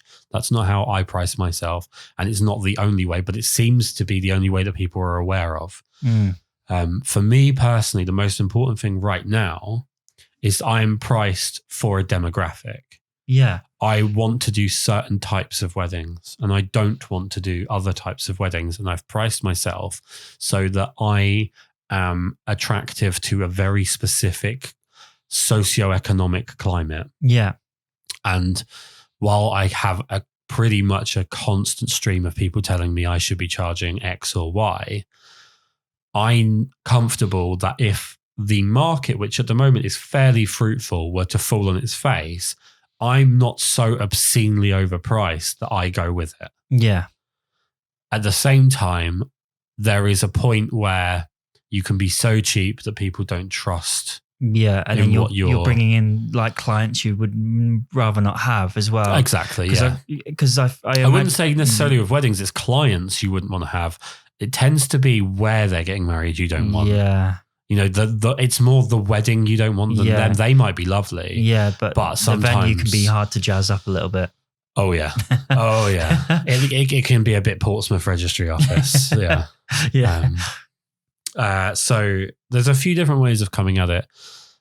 With regards to like the confidence thing, something that comes up a lot. It's like, it's about the confidence of taking that step and so on. I find that there's two really good motivators that are legal. Most good motivators aren't legal, but two really good motivators that are legal. One is fear, and the other is self-hatred. They're brilliant. Fear of not being able to feed my wife is a very good motivator. So I have to work as hard as I can and keep trying to progress and get better at something so that she can eat better and better food and go to more and more, concerts and holidays and whatever. That's a brilliant motivator. And that's the best motivator when you're dealing with something negative. When you've got someone that's trying to tear your business down, which happens. It's a very sad world we live in. Yeah. When you have, say, someone that's either their only skill in life is spreading rumors, or they are someone who is trying to extort you. They've gotten what they want, but now they want money as well, or whatever. You will deal with it. It's a very sad world. It's a great motivator for you to stand your ground and be like, no, you're fucking with my wife now. Like, you're not just fucking with me. Yeah, because you can call me a twat, but when you start when you start bringing my family situation in, then I have to be motivated. And the self-hatred is great I know it sounds like I'm trying to be funny, but it's great for never being satisfied with where you are. Yeah, I would never consider myself settling down. I would just always be aiming to learn more. Yeah. I'm never the type where I'm satisfied. Yeah. I think if you're satisfied and you're like, I'm good enough. Yeah. Not only are you probably not, you're going to decline because your skill set will just get thinner and thinner. Yeah. Because you'll start to lose certain things that you're not doing regularly enough. And you'll eventually lose interest because the human mind will get bored. Yeah. You think of the power that a human mind has, all the things that have happened because of a human mind. Yeah. And you're just like, doing the same thing every day. Yeah. Your brain's going to revolt against you. Yeah. I mean, it's really hard to talk about like the story of how I knew I was going full time. The story of when so Jamila had said to me, you probably should. Yeah. Like the money's there. And I didn't want to. And then there was really stupid story. But one night I'm watching a documentary about this ice hockey player who goes to Boston College. And he it's like his first shift in the ice hockey team. He's a big prospect, huge career, going to be a millionaire and all of this stuff. And he came out pretty much immediately, a completely ridiculous accident, broke his neck and was paralyzed for life. And that's the end of it. That's everything that he wanted gone. And, when I was 19, I had a heart attack. Oh my God. And I've, on top of having the flu for the last month, which feels like it's the worst thing that's ever happened to anyone ever. I'm susceptible to getting ill quite a lot because of the knock-on effects of that. And you just start thinking, do you know what? Like, I'm spending a lot of time being worried about nothing when I could just be enjoying something. And a few of the things that are going to be negative are no different to the negatives you deal with any other route you go down. Because every path is going to have its pros and cons. No, exactly. There's parts of my current job I love and then parts of it I really dislike. Yeah. Like it's just natural. And then when eventually, hopefully, when I step into full-time photography, it's going to be exactly the same. Yeah. There's going to be parts you love and then parts you have to work around or compromise with. Yeah. I mean, something that I think is a very big mistake with how a lot of people approach getting into a new business with photography is that they cast a very wide net. And they're like, well, I'm not going to have loads of clients straight away. Yeah. So I'll do portraits, I'll do weddings, I'll do porn, like they'll just add like 50 sections to what they'll do. Yeah. And then they never specialize. And then what you end up with is just a big mixed demographic of like a job here, a job there, a job here, a job there. Porn stars getting married. Exactly. Yeah. Porn stars getting married for portraits. That's the gig. But your problem is that you're then kind of a bit of a, no pun intended, but you're a bit of a jack of all trades. Yeah. And you should never be jumping into something where it's your livelihood and saying, while I'm not earning money, I'll just try and get as much as like that's not a good move. It's not going to happen, is it? You're going to need to have like the decision made for you economically, like where you're like, I keep turning down jobs. Yeah. I probably should be doing this because I could make some money and I'm losing money more than I'm making it by not doing it. But it's not a remedy to just be like, well, in the meantime, I'll do baby portraits because then you'll just be doing baby portraits. And then you'll be tripping away from what you really want to do. Yeah. And you'll go back to, it's actually worse because you'll start to hate photography because it's not what you want it to be. That side of it, I think is hard. I mean, as far as the fear goes, like the confidence that you're talking about, if you mean the confidence in the sense of like being assured of yourself to do the job, that never goes away. Yeah, because you always feel like an imposter. Yeah, that's how I feel because I've got a few weddings coming up next year, and I'm just like, oh my god, I've got to find. It's just me shooting alone, so I'm just like, the pressure's on. Yeah, and you have to get it. Like you can't fail here. Yeah. That's the game, I guess. Yeah. That's kind of the fun of it. Yeah. For me, it's not a gimmick at all, but I started working fairly young and for whatever reason, I'm sure that someone with a degree could break down what's wrong with me mentally and why I'm like this, but I don't tend to feel pressure in the same way. Yeah. So a wedding day, I don't tend to feel the pressure. There'll be other stuff that makes no sense at all, like phone calls. I hate phone calls. I hate answering the phone to like the point where I could be getting a phone call from my wife and I'll literally end it and just send the thing, what do you want? Yeah. Because I just do not like answering the phone. The imposter side of things, it's tough. I can't give any good advice really other than you weaponize it. Yeah. Like if you feel like you don't deserve to be where you are, get better. Yeah. You'll never get good enough to convince yourself. That's the truth. Or I won't, because I look at what I was doing a year ago and I look at what I'm doing now. I'm like, Christ, I've come along. And then I look at what I'm doing now on its own and I'm like, I should be doing better. Do you feel more comfortable with that now that you've been doing it for a longer time? You've been photographing weddings for some time now. Yeah. Do you get more comfortable with that feeling? Yeah. And you get more comfortable with, feeling like you need to prove yourself, even though you don't. Yeah. That's the first thing. You get more comfortable with that.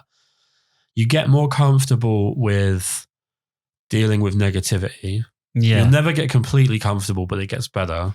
Yeah. And you do need a thick skin for this industry. I think all areas of this industry. Yeah. Yeah. I mean, I'm horrendously reactionary. That's one thing. Yeah. And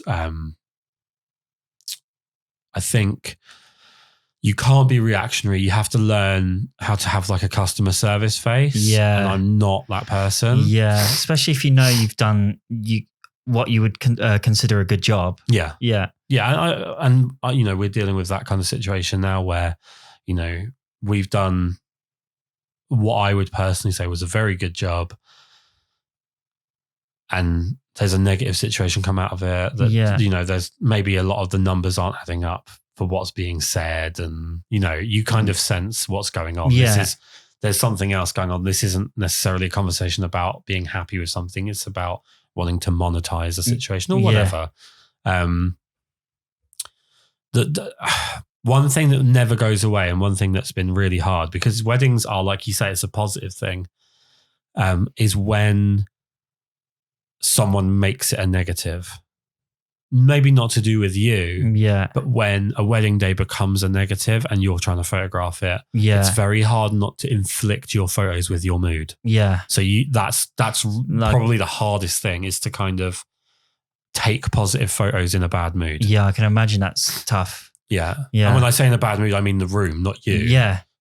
Like where you've had people argue, or because weddings, people are drinking, and there's people that don't normally always meet up. There might be like conflict within family, and sometimes things can unbottle a little bit. I can imagine that would be very hard to photograph. And I think quite a lot of it comes down to your photographic style. So if you're someone that's very like, over here guys, smile, you're going to really struggle with a room that doesn't want to smile. You have to have a plan B at that point. Where I have kind of two lanes to what I do, I can lean on being, reportage or reportage. I can lean on that, and like I can step back and let the room kind of happen, and then just snipe stuff that doesn't look as bad. And focus elsewhere.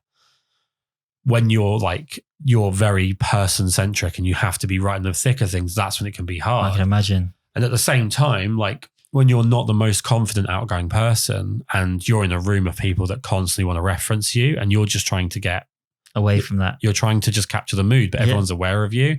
That's the other side of the coin. That can be really hard. You have to have a go-to with that as well. When it comes to your sort of wedding style, or like your photographic style, generally your personality with your photos, how much of you do you think is in your photos, in the sense of like, do you go by what you like the look of, or do you go by how outgoing you are? So I think I would say it's a bit of both. Like I like to capture things that invoke a reaction in me. Like I like things like color and symmetry. I find quite satisfying. So that will be in my photos quite a lot. But and then I like the documentation style. So things I think people might appreciate as well. So I'm doing it like a bit mostly for myself, but I do consider what other people might find satisfying within a photo. Because it's quite difficult, because I think with photography, you either have it or you don't. I think it's just there in your head. Right. Like, I don't think you can teach somebody that doesn't have like a creative side how to take creative photos, if you know what I mean. Right. Okay. So I think it's just, with me, it's just like a natural instinct. And then understanding all the like mechanical side and just adds to that a little bit. It enables you to capture what you want to, what you're aiming to capture. Did you have an interest in photography before you had the camera, or did you get the camera with a view to having an interest in photography? So I got into photography in school because it was an option for a GCSE, and I thought it would just be an easy GCSE. And I was shit at art, and I picked up the camera. That was just a point and shoot, and I was actually quite good at photography. Right. And within my first year of photography, one of my photos was used by a band I followed as one of their album covers. Nice. I was like, I think I enjoy this. You like that feeling? Yeah. So like ever since then, I've been sort of going into photography. Like I've had a few years where I've done very little work, but the last 2 or 3 years I've been taking it a lot more seriously. But it was like getting into photography was just coincidence, because I thought it would be the easiest GCSE at the time. Well, I think we all have that. I mean, I love what you're saying about you can't teach the like non-creative something. I completely agree. I think like the fastest route to success is to find out your thing. Like what's your, what is it that grabs you, and then go with that, as opposed to try and be someone else. Like learn the skills to be someone else. So if you're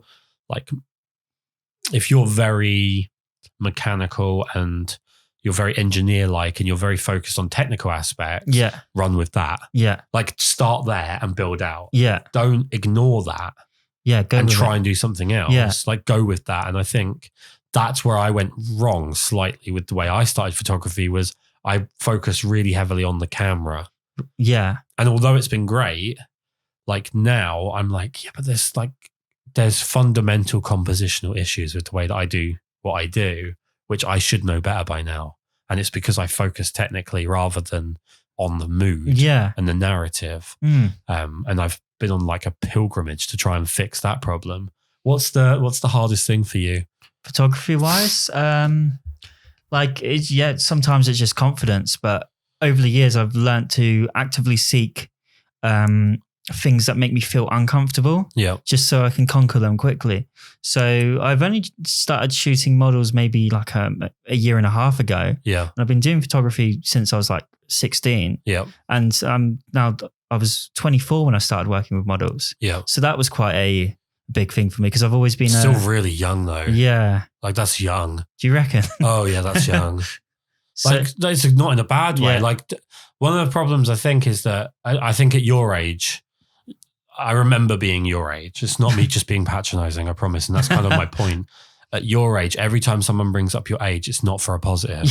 That's the most frustrating part. I don't mean it that way. No. I mean, if you look, like you said earlier about the camera club. So we're both a member of Basingstoke Camera Club. And you said if we added our ages together, we'd be the average. And I think we'd be under the average because we'd be combined fifth. I'm 25. So. Oh, I've got to do maths. So we'd be 56. And I think, I'll be honest with you, I think that that's a bit young for what's there. Excluding you, I'm probably the youngest member by 30 years? Maybe 35? No, you're the youngest by 14 years. Oh. The next one up after you is 14, after excluding me, is 14 years. And I'm 6 years older than, you're 20. 25. 20, so I'm 6 years older than you. So... yeah, I mean, it's. I remember being mid-20s, and every time someone brought up your fucking age, it was to tell you that you didn't know something. And it's just like it is a time for learning, though, isn't it? Yeah, like it's fine being in a country where someone that was 10 years younger than me was fighting a war to save it. But now you're patronising me about my age. Yeah, it's the OK Boomer meme. Yeah, exactly. It's frustrating as hell because, like, especially I guess. I mean, I don't know about you, but I'm finding right now really annoying because I'm getting told by people that are older than me that I don't know nothing. And now I'm getting told by people that are younger than me that I don't know nothing. And I'm in a position where I'm like, I don't think either of you know what the hell you're talking about. It's definitely true. Like, especially because the election's tomorrow? And on Facebook, everyone's just going at it and it is so draining. I'm looking forward for it to be over just so we can go back to normal. I mean, I'm going to say something positive about politics and rather than talk about all of the negative, of which there is very little, but a majority of people will talk about. Here's what I'll say. I am so lucky as a human being that I married someone that doesn't care about politics. Because I'm very politically minded. And if she was as well, we would never switch off. And I would have blown my brains out by now. So it's been amazing that like she genuinely didn't know there was an election coming up until I think the polling cards came through and she's like, is it local? And I'm like, no, Prime Minister. And she's like, okay.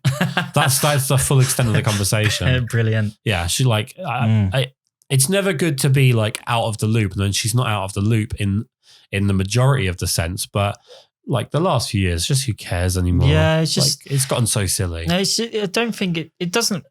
It doesn't really matter. I don't think it's going to affect me on a personal level who wins. Like I'm still going to be able to pursue the things I want to. It's just going to be a dickhead in a different coloured tie. Yeah, that's it. When it comes to, if I could just really hard circle back to your protest photographs, is that something you want to do again? Yeah, I love the protests. The first protest I witnessed, I was in Germany, in Munich. It wasn't even a protest, it was just football fans kicking off. Right. And I was with a friend and he felt really uncomfortable because people throwing like smoke bombs and stuff. So I was like, yeah, I like this, but I couldn't photograph too much because it was making my friend feel uncomfortable. Yeah. But yeah, I would. Is this the same friend that was in London? No, Okay. different friend. Right. So I was going to say, you learned your lesson.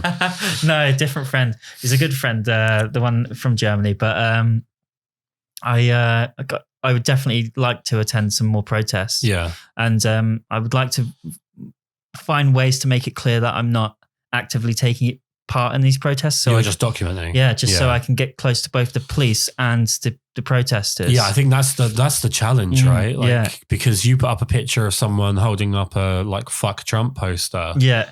and all of a sudden you're that guy. Yeah. And then if you take a picture of someone wearing a "Make America Great Again" hat, you're that guy. And it's like, no, I'm fucking showing it. Yeah, I'm just a spectator. Yeah, like I'm literally your view. Yeah, like because when I put the photos online, I was worried people would associate me as a member of the rebellion, even though I'm just a photographer. Yeah, and that's the problem. Like by posting these photos, you're putting yourself out there to be with the people that you're protesting. Like maybe it could be like, I don't know, a different type of protest, maybe like a work related protest. Yeah, you could feel like makes you look like you're like agreeing with what's being said, even though you might not be. Yeah. I like to stay neutral in these things. Yeah, I mean, you're going to have an opinion. Yeah, I'm going to. But how you document? I mean, see, this is what I'm kind of fascinated with this is there has to be people out there. The way people are with just general politics, there has to be people out there that are going and photographing this to make it look a certain way. Yeah, definitely. Even if it's just for their own ends. Yeah, like they're doing it just so.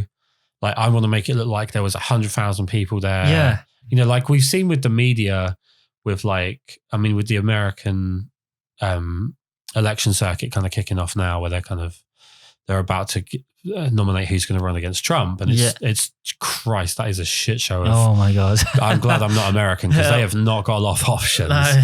No. But when you look at the way that the news portrays, like Trump will have a rally and there'll be a lot of people there. He's got a lot of fans in the Midwest. Yeah, he's got a lot of fans. Like you don't win an election to be president unless you've got fans. Majority, whatever you think of that's just the bottom line. Yeah. And they'll try and show it as if it was quiet. And then you'll have someone like, I saw a thing with, I think it was Joe Biden, where he had like 70 people turn up to something and they're like shooting through people. Through the legs sort of thing. Yeah, to make it look like there's so many people. Yeah. And someme's like, oh no, I was there. Here's a phone picture. Yeah, people definitely have their agenda. Yeah, and I don't know, it's very bizarre. I mean, I know someone who went up and photographed the Brexit, I don't know if there was one particular protest, but he has photographs of a protest over Brexit. Yeah. And he puts up one picture that's of like someone holding a sign saying like, fuck the EU. Yeah. He'll just get endless comments of like, you bigot, you're a racist, and all this other stuff. And then like, he's literally showing you someone else. Yeah. Like he could just write the status. This took more effort. Yeah. And you've missed the point. I think that's why it's important to try to establish yourself as a photographer so people know you take pictures. Right? Yeah. Because we live in the culture where everyone's sharing stuff. So somebody they might think you're just sharing someone else's picture. I see. See, I'm so aware that he's a photographer. I didn't even think of it like that. Yeah. So like on my like social media platforms, I hope everyone like realizes that I take pictures. It's like it's my thing. It's the only reason I use social media. Yeah. If I didn't have photography, I would never log in. Would you ever do war photography? If I was fit enough, yeah, I would love to do that. But being an asthmatic and slightly overweight, I would probably never go to a war zone. Yeah, I think as well that's gonna die out unless it's like poor countries' wars, because the way wars are being fought with rich countries is just like drones and shit from a distance. You're not seeing a soldier. They're just seeing like send the robots, pilotless planes. But I do like the Terminator. It might be pretty good. I fucking wouldn't want to be on the end of one just to get a picture. No, it sounds like you'd be really suited to it though.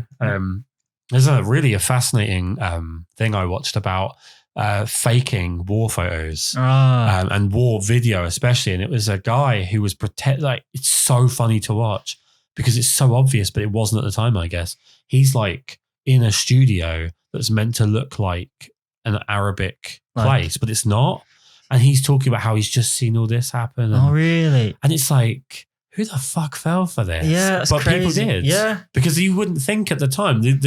The news was there to say, here's a thing that's happened. You didn't think, oh, this guy might be a lying bastard. Yeah. It's incredible. It's like the invention of lying almost. It's pretty crazy. Well, people believe everything they read on the internet. One of my favorite quotes is by Abraham Lincoln. He said, "You should never read everything you believe everything you read on the internet." Yeah. Abraham Lincoln. He was an iPhone user, so no one should trust him. No, don't trust him. It's a weird time. It's a weird time. Photographically, though, it's a fascinating time. Yeah, it's good. It's really accessible now because the kit I use now, you can buy secondhand for like a fraction of the price. Oh God! And you know what? I was actually thinking about this yesterday. So I'm looking at a couple medium format cameras. It's probably my next step is moving to medium format. And I was thinking, price of these cameras is insane. They're getting so low. Yeah. And in like 5 years, these are going to be secondhand. Yeah. Like dirt cheap secondhand. Yeah. I was so lucky. Yeah. It's crazy because I was like looking at gear and I was like, how's this cheap? What's wrong with it? Is it broken? Is it spares and repairs?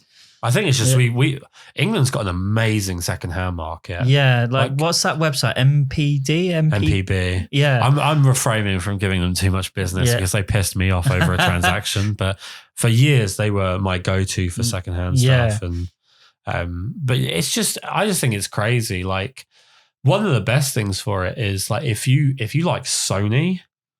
The second-hand market's brilliant because Sony uses just like every 6 months a new camera comes out. They just get rid of the old one. Basically the iPhone users of the camera world. Exactly, yeah. So they're just like, yep, next thing. Yeah. Like I bought Jamila the A7R3 and they brought out the A7R4 about 3 months ago, I think it was, or 2 months ago. And I'm just like, fuck, they don't even give it like a year and a half. No, they don't. They just like, bam, there's the next one. Bam, like a bit of strategy here, guys. Yeah. Make people feel like they like the one they've got. It's crazy. And then you got the likes of Canon and Nikon that just don't make anything anymore. I keep imagining that Canon is like a guy on a you know when you get on a train, you go to like London or whatever on the train, and there's a guy who was not going to London. He was supposed to get off at Surbiton, but it's like we're in Vauxhall, and you're like, hello, wake up, mate. Yeah, come on. That's Canon. Yeah. That's just Canon. Just like, no. Oh yeah, no, we've got the M6 Mark II. And you're like, no, that was 4 stops ago. You need something for now. Yeah, but I'm kind of gutted because I do like mirrors, and I think mirror SLRs are going to be an obsolete format in the future. You think they are? Yeah, I think so because none of these quote influencers use SLR anymore. I don't know. I know that there's been the quote, which is I think it was Jared Poland said the DSLR is dead. Oh yeah. Which is obviously nothing to do with his. That's just him trying to sell more stuff, isn't it? Or he's been paid to say it or anything like that. I'm sure it's nothing like that. It's definitely just his wholehearted opinion that's completely not based on financials. No. I think when you've got people out there that are still shooting wet plate, it's hard to say that DSLR is going to be dead. I was watching a wet plate tutorial on the internet. I was like, oh my God, that is a long process for one photo. And you've got cancer. Yeah. Like you've touched anything, you've now got cancer. And like, I talked about this on a previous podcast about like people's obsession with 35mm. Like hipsters love 35mm film, and they talk about it like that was the invention of photography. And it's like, there's quite a lot going on before that. There was people in a wagon in Utah who were quite pissed off that you're talking 100 years in the future about how good it was in the old days. I don't know. I don't think DSLRs are dead. I think that consumer DSLRs are dead. Yeah. I think that they'll kill off the consumer DSLR fairly soon, and it will be like your 1DXs, your 5Ds, and then the Nikon D7 or whatever it will be when that comes out. I think that's how it'll go. That will be it. Yeah. And I would say when I start seeing people on the sidelines at football matches and in the press lines at red carpets, all using mirrorless, I'll talk. Yeah. But the last Olympics was all DSLRs. Yeah, it's because they know the technology. That's what they're comfortable with. Yeah, and it does what it needs to do. Like a lot of the features that are being pumped into cameras now are offset megapixel bullshit. Where like, I don't know, 10 years ago, it was like, oh, this camera's 20 megapixels. And then the next year, it was like, this one's 21. And then that 5DR comes out, and then you're like, oh, 50.5 or whatever. Because the 0.5 is very important. Yeah, it's really important. That 0.5 of a megapixel. And And then everyone was kind of like, oh, wait, no, in megapixels, it's just bullshit. No. It doesn't matter because it depends on what the sensor can do. Yeah. Dynamic range and all this other stuff. So I don't know. I don't see it dying. I just see it evolving. I still think there is someone who's going to get like a 5D, let's say, for the sake of a visual, that's going to get like a 5D and work out a way to put an EVF into a 5D. Yeah. Then we're on a different game. Yeah. Do you know what I mean? Then we're really into a different game. Yeah. There's so many problems with mirrorless. I'm a mirrorless shooter. I've actually been shit on for switching to mirrorless by people that are like, oh, I thought you said to me. Firstly, I've never said mirrorless is shit. I've said that there are complete lies about mirrorless, and there still are. Yeah. The Canon and the Sonys and that new Nikon lens is hilarious. They prove it. That the problem is you keep telling me that the selling point is size, but it's not. Yeah. Because it's fucking huge with a lens on it. Yeah. So it's bollocks. Like your selling point is bollocks. Sell it for what it is and we'll talk. Yeah. And it's like saying a Lamborghini's small because it's only got 2 seats. It's fucking enormous. It is big. I wouldn't want to try to reverse park that into exactly. a bag. Yeah. So don't lie to me about what the selling point is. Tell me what the selling point is, and then I'll be on board. And I look at like the Canon stuff, and they're just not taking it seriously. But it's so ergonomically bad. Like it's so front heavy. Yeah. And, you know, they're going to have to make these bodies strong to hold that much glass. It's bowing the bodies and stuff. Even with my 5D Mark III, I recently bought the 70-200 and I was like, fucking hell, can I hold the body without touching the lens? Right, and you've got that extra flange distance because of the mirror. When you take that away, you've just got this like lunch, I don't know, like a sandwich-sized body. It's just bending forwards. Even with the foot, like, because I know it's safe, but because it's a heavy lens, you're like, how is this safe? Well, the best one is, I'm not big on Nikon, but the best one is the new lens for the Z6 and 7, which is I think it's a 58 millimeter 0.95 manual focus lens. Google it. It's hilarious. This thing is the size of my leg and it costs $8,000. Oh my God. No one is buying that. No, we'll just get a nifty 50. That's what I say. Oh, Jesus Christ. Like, it's just not going to... I don't know. I'd love to be a fly on the wall of these pitch meetings. Yeah. Where they're like, should we get like a decent like range of competitively no. We're going to get an $8,000 8 stone lens that doesn't have manual. You've seen those Soviet lenses? We're bringing them back. Yeah, exactly. It's like Sony was the problem. It's like they're bringing out a new body every 5 minutes. But like you're looking at their lenses and like, you just work on a few of them. Yeah. You just fill that out of it. Because even like Canon mirrorless range, they don't have many lenses. No, I had a really funny thing with that. So I went to Park Cameras and I was like, I'm probably going to Fuji. At this point, I was like, I'm probably going to Fuji. I'm not sold 1,000%, but I'm probably going. I'm going to go and have a look at some stuff, possibly buy a couple bits, kind of prep for the inevitable change. And there was a guy there who's like, you want to try out the EOS R? And I was like, no. He's like, no, come on, it's great. And I was like, I'm fine, honestly. He just kept hammering it. So I was like, okay, fine, I'll have a look. And I picked it up and I looked at it. And because it's different from what I knew with the 5D Mark IV, the way the menu's set out and stuff, it's different in the layout of the physical body. I was like, how do I do this? And the guy was like, I don't have a clue. Yeah. And I was like, well, you're a well good demo person. Like, I'm already sold. Yeah. And I said to him, it's going to cost me like $12,000 to switch to this. Yeah. So even if I was selling everything I have for Canon now, brand new, I'm losing money to switch over to this. Yeah. And you can't even give me 2 card slots. Yeah. And the guy was like, just back stuff up on the laptop. Like, back yourself up onto a laptop. Yeah, it's not practical. No, I'm going to get like halfway through a ceremony, panicking that my card get the hard drive out. Yeah. Oh no, I've only got USB 0.2. And the guy said to me, he goes, well, it's not aimed at people that would require 2 card slots. I was like, then don't price it for people. It's ridiculous. I now use a camera with 2 cards. I would never go back to single cards. Oh, it's terrifying. Yeah. It's so terrifying. I had the A7 Mark II to try out Sony.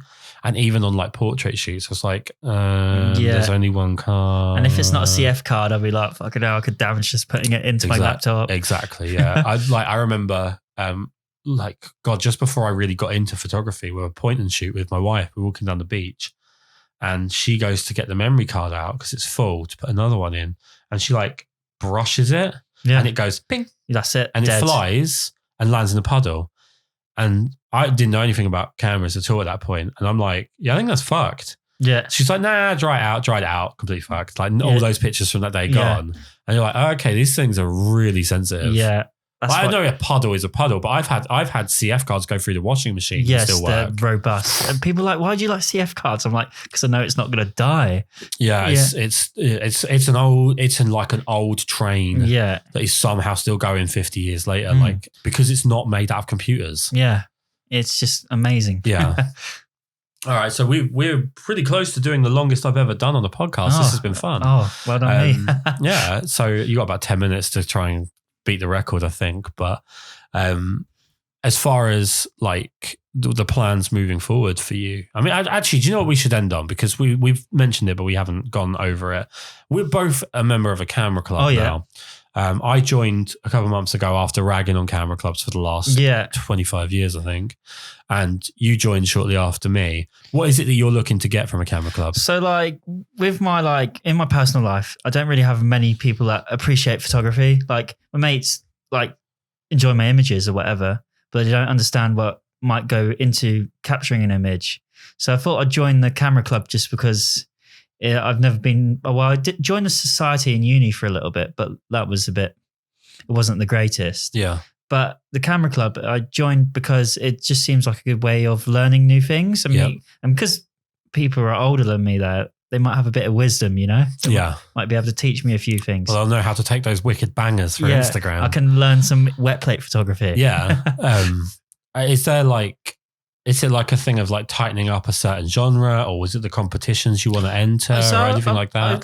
I've never really sought for my images to be critiqued, but I think it's time to put my images out there and to see how strong they actually are. Yeah. And I will enter the competitions because I do personally, I photograph quite a few genres. Yeah. And it would be interesting to see what other people think. Where other people think I am strongest in photography. That would be quite interesting.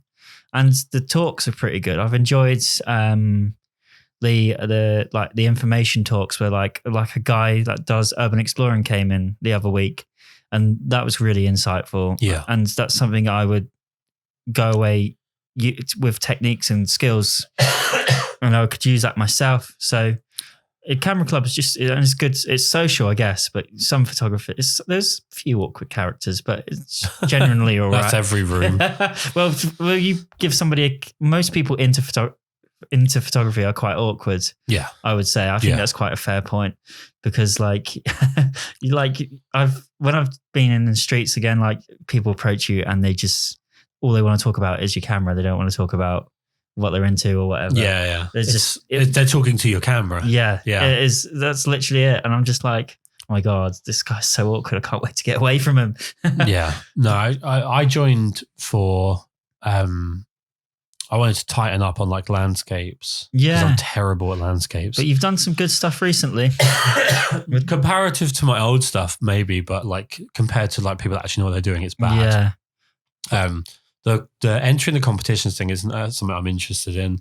I think critique is great. I think it's also good to know the motivation of a critique. Yeah. You know? But yeah, like the some of the people saying the judges can be a bit not their standards. How would you say their points would be a bit all over the place? Yeah. Like say like the lighting could be an issue on one image, but the same lighting on another image could be like a strong point. There's definitely inconsistencies. Yeah. Like I've watched 2 judging sessions where I've not had an image in. So I look at the image. In my head, I'm judging it straight away. Yeah. What jumps out of me. Yeah. And then I'm listening to what they say and I'm like, okay. Like you've seen it completely differently to me, or you saw that thing. Yeah. The 2 I've entered, or the 2 images I've entered, one I put in one of my favorite portraits, which there are a couple of technical issues with that I'm very aware of, but I don't care. It's one of my favorite portraits. Yeah. And more than anything, I'm not going to enter portraits into competitions because I just don't care what a camera club thinks of the way that I do portraits. Yeah. I'd rather learn and get better at something then I've got a style and I'm not going to change it because a guy who's come in for one day at a camera club has decided that he doesn't like it. Yeah. I think you'd have to be very flimsy. You would have to have a very weak ego to be and doing that. So I put one in because I wanted to see how portraits were interpreted, because the only portraits that seem to go in are kind of abstract, weird ones. Yeah, like the clowns. And were you there? And I was like, yeah. And what the critique that I got on the portrait was,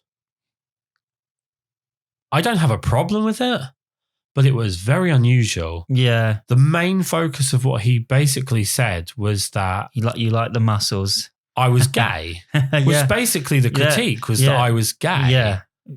Because I photographed a man and because his arm had been included in the photo. And it was slightly flexed, that you must be... I mean, I guess he's not a musty guy though. It's like his arms, it's like he's musty in the sense that he has human muscles. Yeah, anyone could do that with the back of their arm. Yeah, but I could do it, and I'm pudding. Yeah, that was like, what am I supposed to do with that? Am I supposed to go away and not be gay? Yeah, because I'm not gay, but like that seems to be the reference. And I put in a picture from Bruges, which is, I like the shot. It's a snapshot, but I like the shot. And again, it's not about disagreeing with the critique necessarily, because there's no point to that. I don't see the point in disagreeing with the critique. Yeah. If there's like something to it. If someone says, you know, here's this issue in this picture that you haven't noticed this, or there's a dust spot, or, you know, compositionally, I keep ending up like drawn to this particular part of the image. Yeah. He said, it would have been nice if there was sunlight. Yeah. Like it would have been a sunny day. It's like, okay, but like the image is a medieval part of, like it's a Gothic, it's a 500 to 1,000 year old part of the place with a moody sky and a bit of moody water, which really complements its history. I thought at least it fit. Yeah, and I that's been the hardest part. This is why I've struggled with landscape photography, is because everything's like, just go there at sunrise, go there at sunset, and it's like, if everyone's doing that, there has to be something different. Yeah, that's the problem with landscape. Just so many different ways to, because I do a little bit of landscape, but I don't feel like I'm any expert. Like, I just turn up and sometimes things are good, sort of thing. Yeah. Like I've never really planned a landscape. I try to get to where I'm going early. Yeah. For the sunrise. So you've got time to kind of figure out roughly what's grabbing you. Yeah. But then every strong image I've taken of a landscape, it's just been by accident. Yeah. That like, landscape's one of those weird categories where I think you have to do it for a very long time to really appreciate what you're doing. I think it's also a mindset thing. I'm a reactionary photographer. Yeah. And I'm not the best at like, I'm going to go and get this picture because I've seen someone else take this picture and then he saw someone else take the same picture. That's what landscape seems to be in the current times. It's just people taking the same picture. Rather than exploring. I would say landscape's more about exploration rather than, because when I started landscape, that's what I did. I was sort of like scouted locations online, and then I would try to recreate that. Yeah. But then I found it's a good way to learn, but it's not a good way to build. No, it's not something you want to build upon. So then I would explore for different angles. And then one of my best landscapes is a completely unique one. I haven't seen it anywhere, anyone publish the same at the same time of day.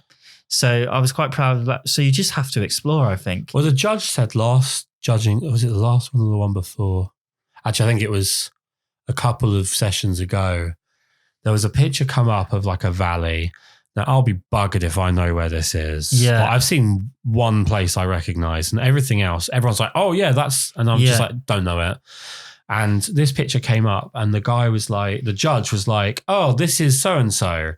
I've seen other pictures of this place, therefore this isn't as good as, and I thought, okay, but that's not the merit. Like we're working on what do you think of this photo, not what do you think of this photo based on what you've seen of other ones? Because how do you cross-reference that? No, you can't. If there's like two E-type Jags, or if there's two ginger models, or if you see two pictures of the same model, or if you like, it's how the actual photo stands on its own, not how it works in reference to something that the person taking it's never even seen. Yeah, could you imagine if there's two separate photographers photographed the same model in the same competition? I've seen it. And it's the first one I went to. Oh, really? Yeah, there was two of the same model. And what was the judge saying for that? I think that he said that they were from the same photographer, the two images, but they weren't. And there was a bit of a to-do about that. I think that was roughly what was going on. I was so new that I was like, you know, like when you were like the new kid at school, you have to be in the back, like, oh, my name's Will. Yeah, you're wearing like a fake moustache and like trying not to draw attention to yourself. Now I just turn up in an orange coat and sit where I want. Yeah. But yeah, there was a couple of things I expected coming in with the Camera Club. One was it was going to be extraordinarily clicky. And the other thing was that it was going to be really focused on who's the best based on a score. Yeah. And I'm a little bit sad to say that I think I might be right. I'm noticing it's quite clicky. What I don't like about the scoring system is everything seems to be above like a 6, like 10's the best. I asked about this. Okay, so I asked about this. Why have a thing of 1 to 10 if you can't be below a 7? Yeah. Right. And the president said, because it's about self-esteem as much as anything. People won't feel good about themselves if they get a 4. No, but you have to be honest. Like, okay, but bear with me here. Like, bear with me. Yeah. Just bear with me. If everyone knows a 7 is a 0, then a 7 has the same effect as giving a 0. Yeah. Like there's no such thing as the number. Yeah, you've just all you've done is defined the scale. You've just changed the concept a little bit. Yeah. It's the same. But it's a bizarre one. Yeah. Because if I upload like a solid black image, will I get a 7 or a 6 or whatever? My question would be, if I get an 8, what do I do with that information? Yeah. Because an 8, if you are getting an 8 out of 10, that's really good. Yeah, but in the context of the club. Context of that, I don't know how to take it. Because that's like a below average. Yeah.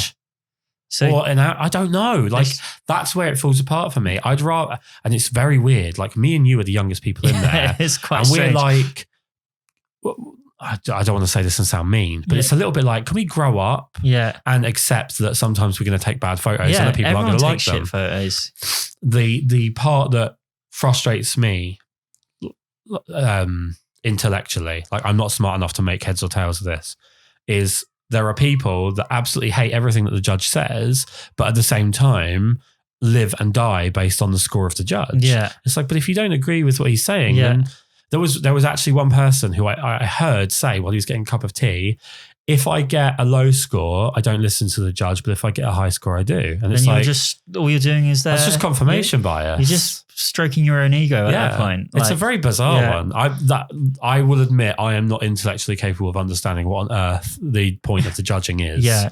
But I'm on the fence at the moment. I'm going to go this week. Yeah. I'll probably go until like mid-January. And if I don't feel better about it, then I might not go anymore. Yeah.